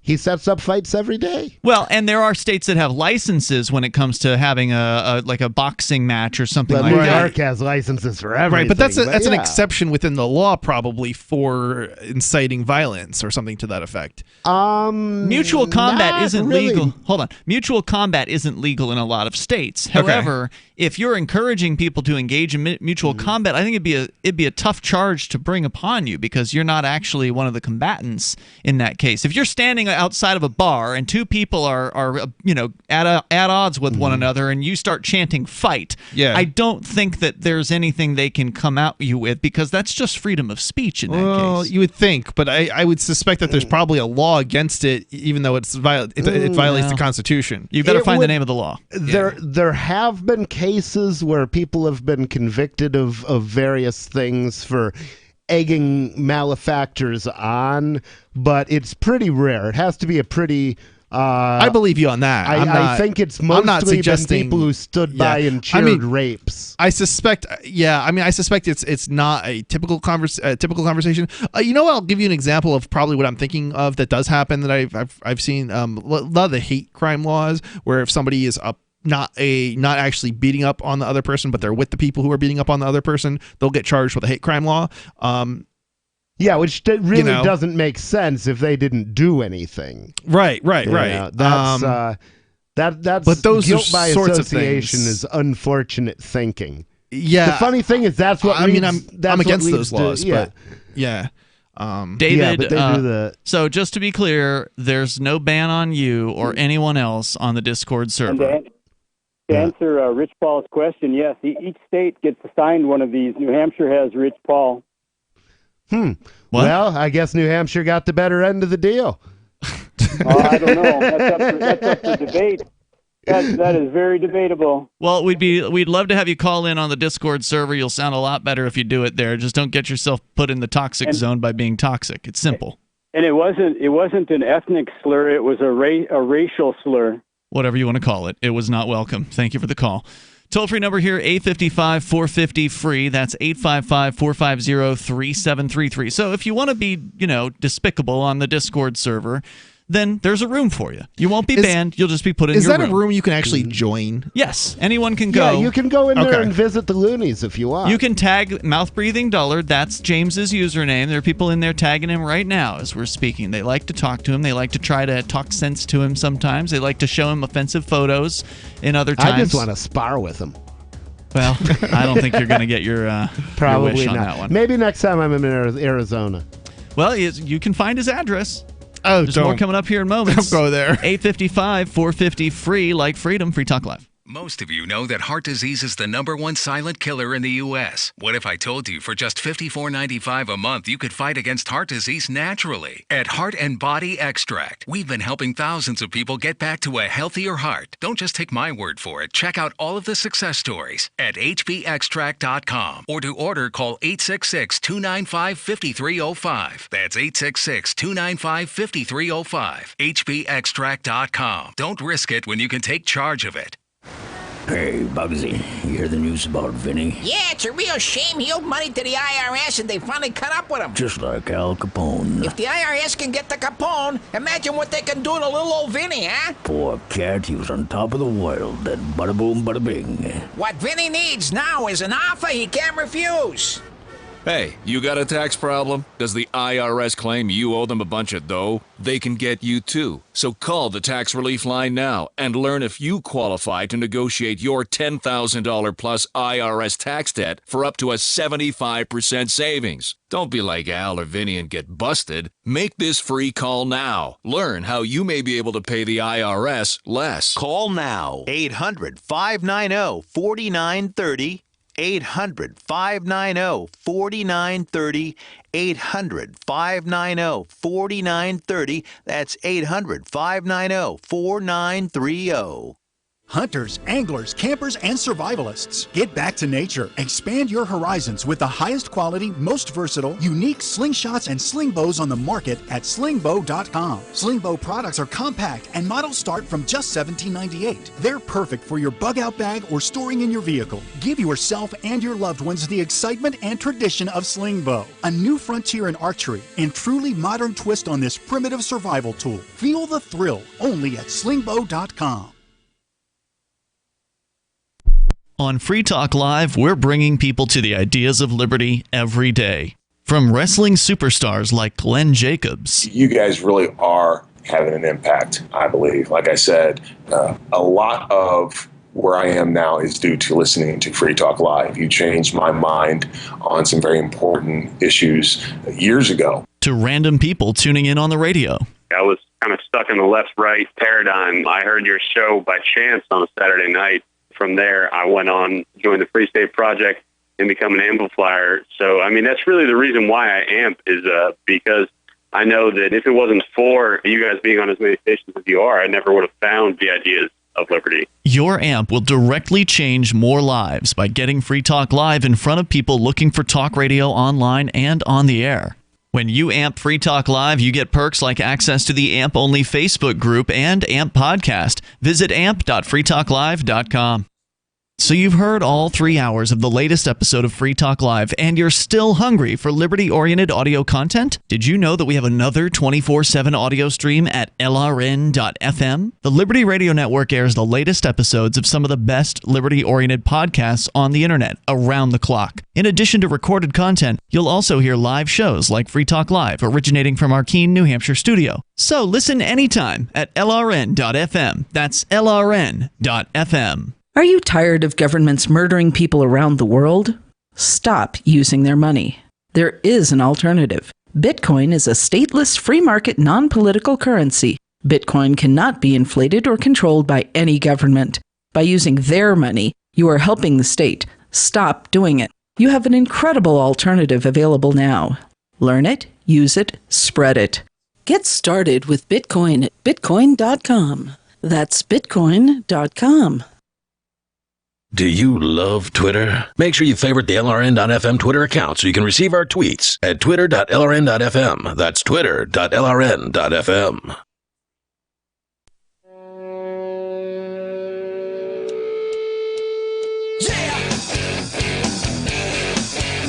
It's Free Talk Live. You can dial in toll-free here. Bring up anything you want. The latest on the Facebook Libra currency. Looks like a major backer is now backing out. With you in the studio tonight, it's Ian. And Chris. And nobody. Speaking of real cryptocurrencies, not the Facebook imitation, you can get the Edge wallet on your favorite iOS or Android-based device, and it'll allow you to buy, sell, trade, and securely hold cryptocurrencies of various types. They got a few dozen in there. Bitcoin Cash, of course, Ethereum, Dash, various tokens, Monero, Ripple, Stellar, Ravencoin, and of course, the original Bitcoin BTC. You can secure your freedom with Edge.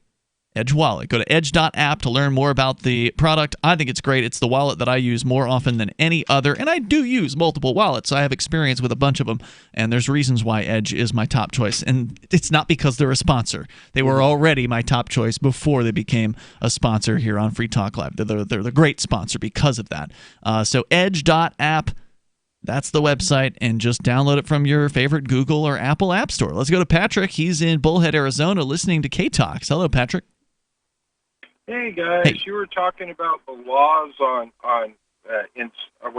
when you see a fight and everything. Yeah. I know from experience that I know out here where I'm at. The one thing they'll try to get you on is loitering. What? For fighting?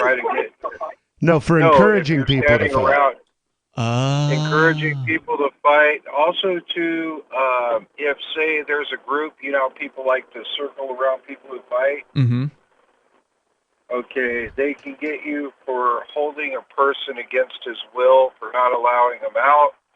That's been used in the past. Because, people... Well, and rightly so. If you're blocking somebody's escape, that's not disorderly good. conduct in that case. Well, it's not only disorderly conduct, it's the tort of assault. Yeah, if you're actually preventing somebody from leaving a circle or something like that, in conjunction with other people. If he's trying to go somewhere and you push him back, you just assaulted him. What is the penalty or the charge for mutual combat in Arizona, Patrick?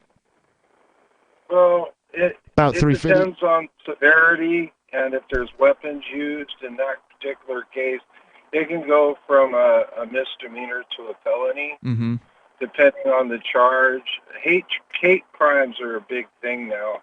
I mean, hate crime isn't going to be mutual combat. That I'm talking about when two guys are squaring off with fists and all they want to do is fight each other and they both are consenting to the fight. Maybe they're fighting over a girl or some other stupid crap.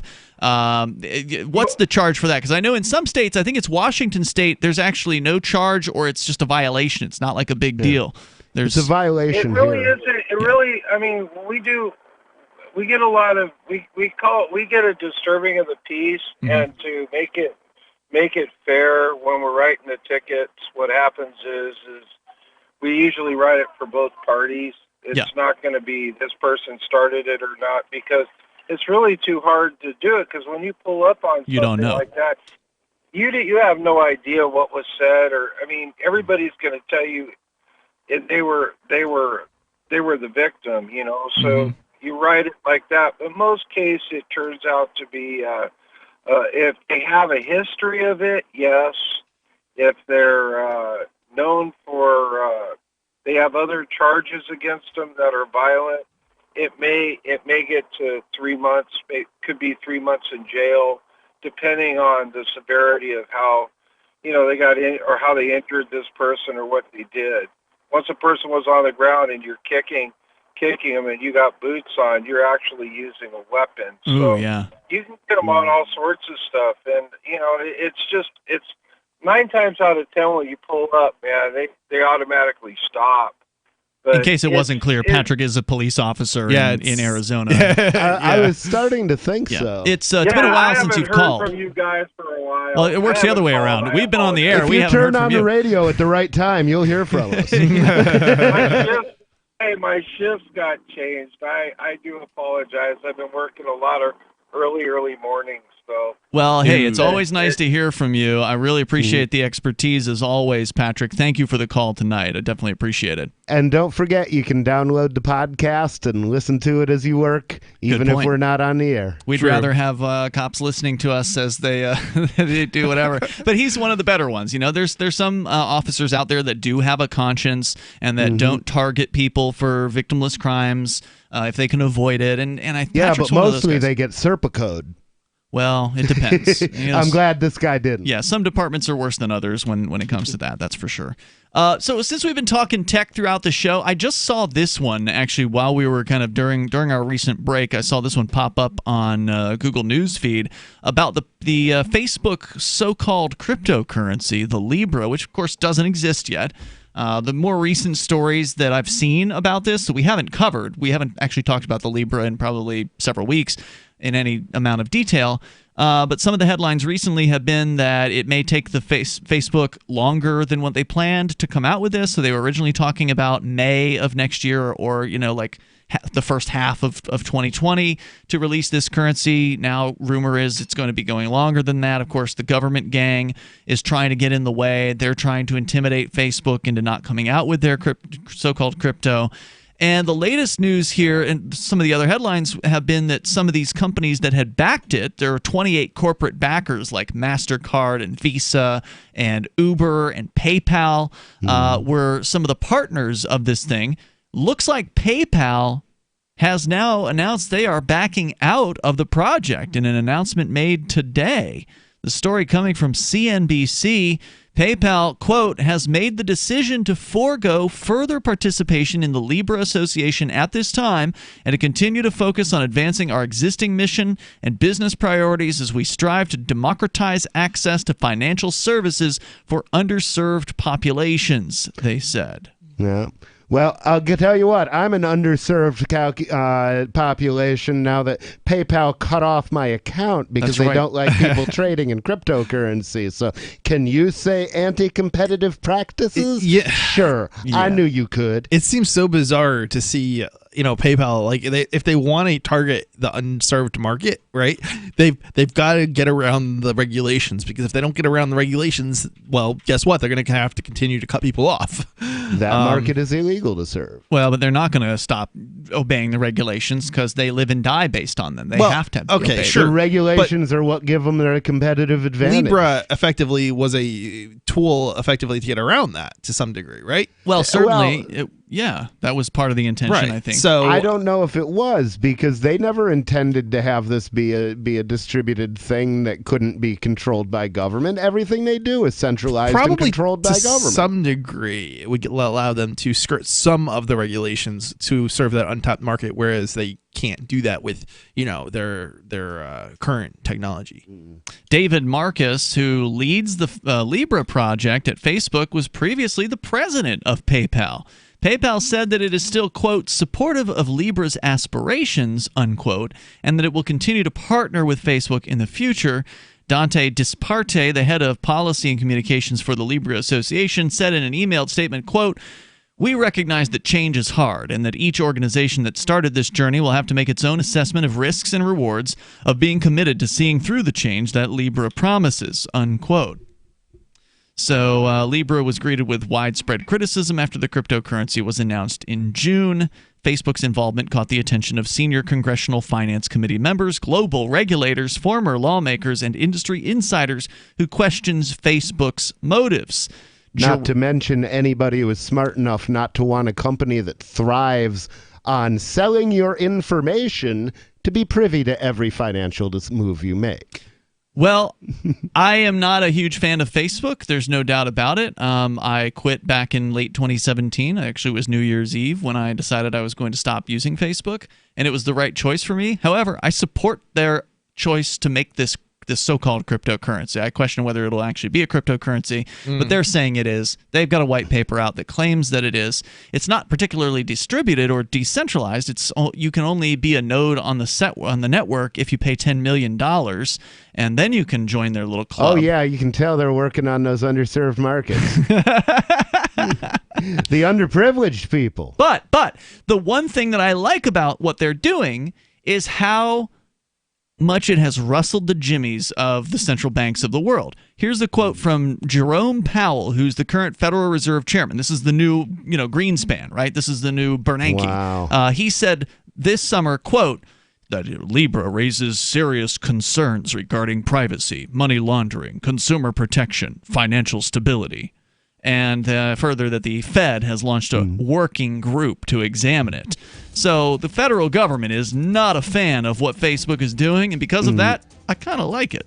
The enemy of my enemy is not always my friend. This is true. I'm not saying I want to buy a bunch of Libra. I don't know. I don't like the Libra, but I do like that they're kind of giving the finger to the government. So far, I mean, how much they're going to give the finger, we'll see. They may end up having to kiss their butt in order to come out with this thing. We'll see you tomorrow night. You can join us online. In the meantime, freetalklive.com. Check these guys out tomorrow at freedomdecrypted.com. See ya. Does your dog itch, scratch, stink, or shed like crazy? Come to Dynovite for help. Order a 90-day supply of Dynovite. Everything we tried failed except the Dynovite. Pick up 2 bottles of Super Mega Fish Oil. Get the 3rd bottle free. Packed with omega-3, DHA, and EPA fatty acids. Super Mega is great for your dog's immune system, healthy skin, and soft, shiny fur. Dogs love it. Try Super Omega Fish Oil. Buy 2, get 1 free. At Dynovite.com. DINOVITE.com. You love Bitcoin. It's the future, right? Well, no, not if everyone stops using it. I mean, think about it. How many places in your town take Bitcoin? 1? None? Let's be real. If this Bitcoin thing is ever going to happen, it's going to need your help. The good news is, the guys at AnyPay have your back. We built a website called helpmetakebitcoin.com. And it's a place you can send any business. And they'll be set up to take Bitcoin in 5 minutes. helpmetakebitcoin.com. So you've signed the Shire Society Declaration and are planning your move to New Hampshire to be around more liberty-oriented people. Next, sign up for the Shire Society Forum at forum.shiresociety.com. There are a bunch of people there who are already in the Shire, and they want to meet you. If you're already in the Shire physically, you should also come by the forums. Remember, not everyone uses Facebook. New people are signing up for the Shire Society Forum every month, so drop in and say hello at forum.shiresociety.com. If you want to know the latest about Free Talk Live before we go on the air, all you need to decide is how you want it delivered. It's your choice. Visit news.freetalklive.com to receive our usually weekly news updates by email. Plus, we have a Twitter account at twitter.freetalklive.com, and you can follow us on the decentralized Mastodon platform at toot.freetalklive.com. So please follow us at toot.freetalklive.com and sign up for our emails at news.freetalklive.com. The latest episode of Questioning Authority is next after the news on the Liberty Radio Network at LRN.FM. This is the Liberty Beat, your daily source for liberty news and activist updates. Produced in partnership with SNLS News and listeners like you. Online at libertybeat.news and snls.news. I'm Mick Murrow with your latest edition of the Liberty Beat. Gold is trading at $1,506. Silver at $17.56, and Bitcoin is trading around $8,177. Today's prices are brought to you by InnoScale. Take off with Managed Cloud. Looking for a safe, secure way to store your important files online? Let InnoScale handle it for you. Their high availability cloud servers are the perfect solution for clients needing one or more secure, scalable servers with built-in hardware failover protection. For details, see them online at innoscale.net. In the news, officials in Bakersfield, California, have announced they will be solving their homeless problem by throwing people in jail.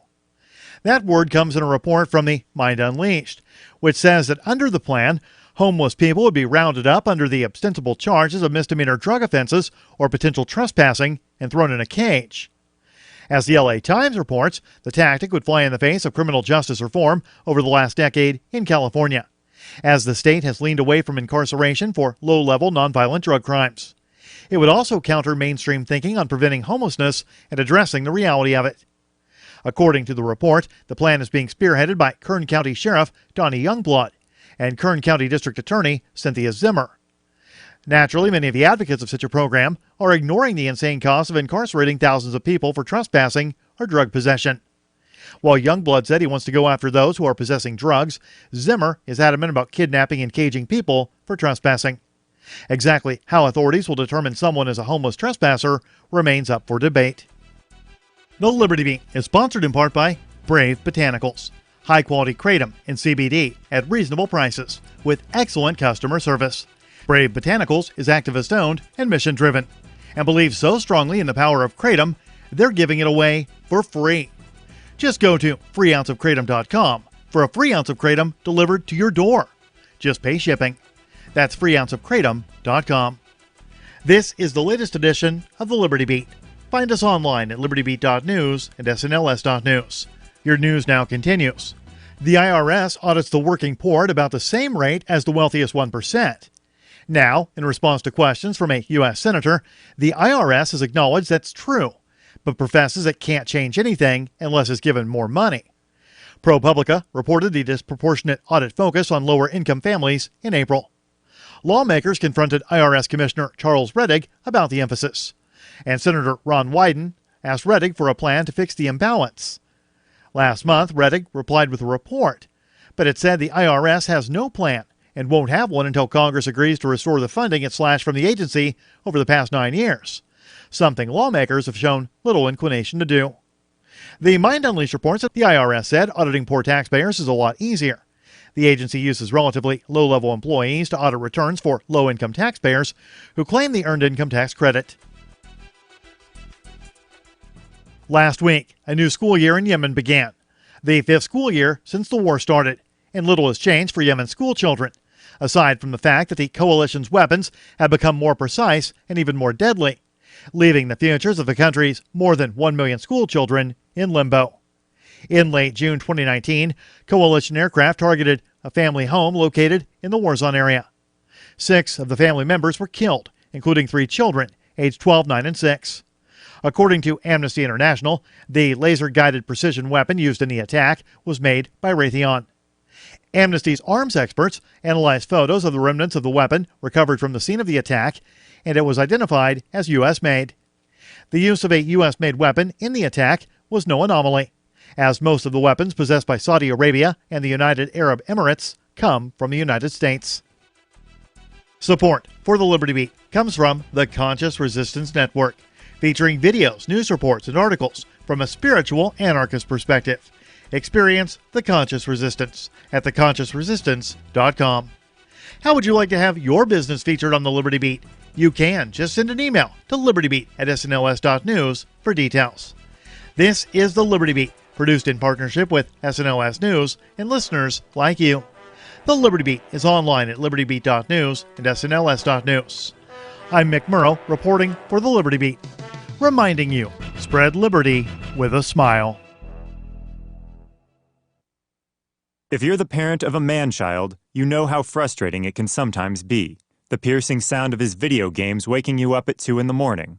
His insatiable hunger and inability to cook anything for himself. The messes he makes. The stress can be overwhelming. Something will set them off, such as their man-child will tell them that they don't know how to tie a tie even though they're almost 30. They'll start shaking them and yelling and saying, "What the hell is wrong with you? Why don't you get a real job instead of working part-time at a board game store?" The results of shaken man-child syndrome are devastating. Trauma caused by the brain colliding with the inside of the man-child's skull can lead to cognitive disabilities, making it even more unlikely he'll finally marry the girl he's been having a long-distance online relationship with for 6 years. Or it can even lead to death. He's not spilling cereal all over the couch or leaving his beard clippings in the bathroom sink intentionally. He truly does not know what he's doing. For the Lab Report, I'm Stuart Adams. This is the Onion News Network.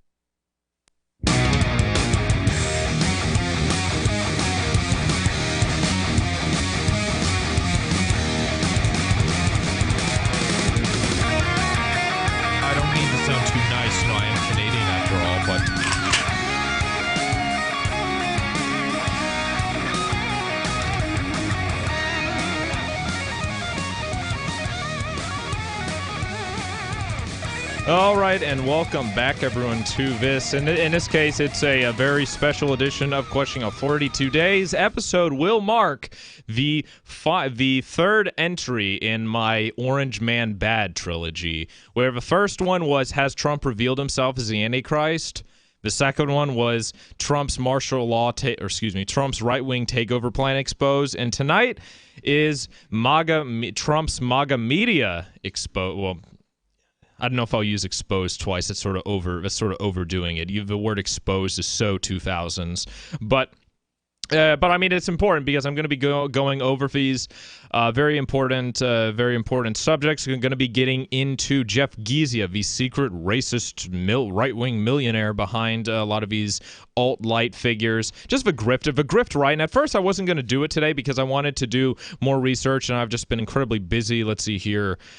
2 part-time jobs, internship, being the full-time student, got 2 radio shows, a bunch of other stuff I'm probably leaving out. So, I mean, I've been more busy this semester than I have been in the past, probably the past 3 years, which is great. And I haven't felt any better, too. Like, I was thinking to myself, with all, a lot of the grief I've been going through with the campus show, hopefully is behind me. Hopefully it's behind me, and I don't have to worry about that anymore. And I just really went all in. I just went all in, and because I rationalized to myself. I said, well, last year, which was within my junior year, I towed the line. I tried to be amicable, tried to make friends, and I was just like, tried to not be, too hardcore in the truth, and that was a huge mistake because I was just as lonely and depressed as I was before. So now, at least, when I'm just going full on out and just full truth, just going terrestrial radio. 9/11 was an inside job.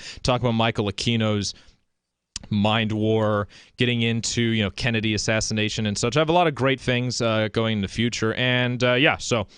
It's going to be great. Got all 3 mayoral candidate interviews. We're winning, folks. We're just nonstop winning. And speaking of Michael Aquino's mind war, I'm going to be getting into that. But first, before I get really into anything, I just want to give a sincere thank you to Libertariat. I think that's the name. He or she or they, don't want to be gender exclusive. At the very end of last Saturday's episode, gave a very, very large, very generous donation, along with just the letter C. That's what the person's name was, C. And I, unfortunately, because Libertariat, not because it was all my fault, but I didn't know, because C gave two donations, and I saw both of them, but in between was Libertariats, which had a paragraph, and so I didn't see the number in it. I thought it was just a regular Twitch chat shout out or whatever, and so I could, and it was at literally the last 2 minutes of the show, and I felt so bad when I saw that, and even Ian texted me. He says we got a huge donation that came in, and I figured it was just the 2 donations in a row. So, anyways, for Libertarian, I'm so sorry for that. What they said was they asked me not to leave because y'all need me as a foil. And so, it's always good to have a purpose. And so I promise, I sincerely hope you're listening right now, just because, walking home, waking up the next day, I just felt so guilty for not acknowledging that on the show when you were listening. So, Libertarian, I hope you are listening. If anyone recognizes them or know them, please tell them to refer to them to this segment. And in your honor, I said I'm going to... Oh, yeah, and I mean, The donation did, in fact, cover the server and hosting fees for, on my end at least, for the month of September. So for first time, QA is in the black. So I think that's reason enough to celebrate. And so, just going to celebrate a few minutes, and just for this segment. So, I'll probably talk. I made some brownies to celebrate. Here we go. And so, I love this song. It's Party Man by Prince. Yeah, by Prince. I'm wearing a Michael Jackson shirt, so maybe that's a little bit confusing, but so here's to you, Libertariat, and all the listeners and viewers and donators, and you could donate at tip.lrn.fm or find Vincent QA in the Discord where you could donate. Are you in the Discord? I don't see you in the show. Not at the moment. Yeah, not at the moment. Oh, okay.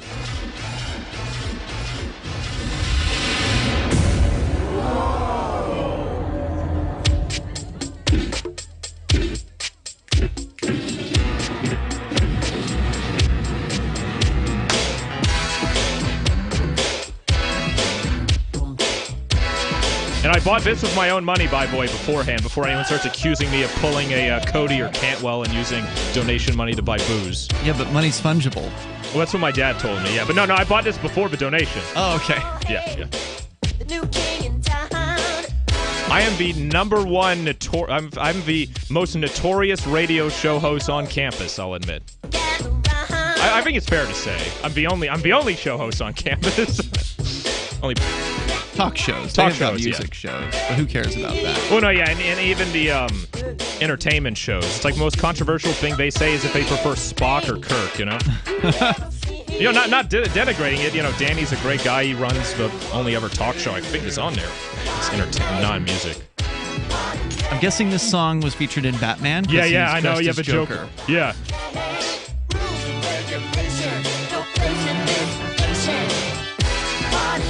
Oh yeah, Teddy's here to help party. Teddy loves to party. He's representing his favorite team.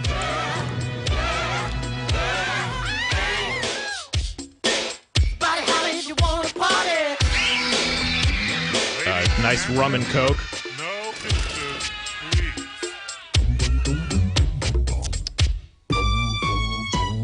I actually prefer rum to whiskey now. It's gluten-free, so that's good. It doesn't fuck up my stomach in the next morning.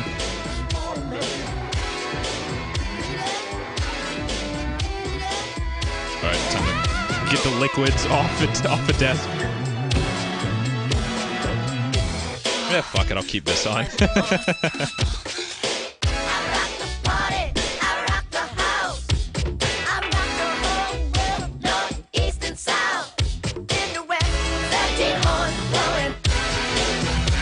I'd blaze up too, but it was a 420.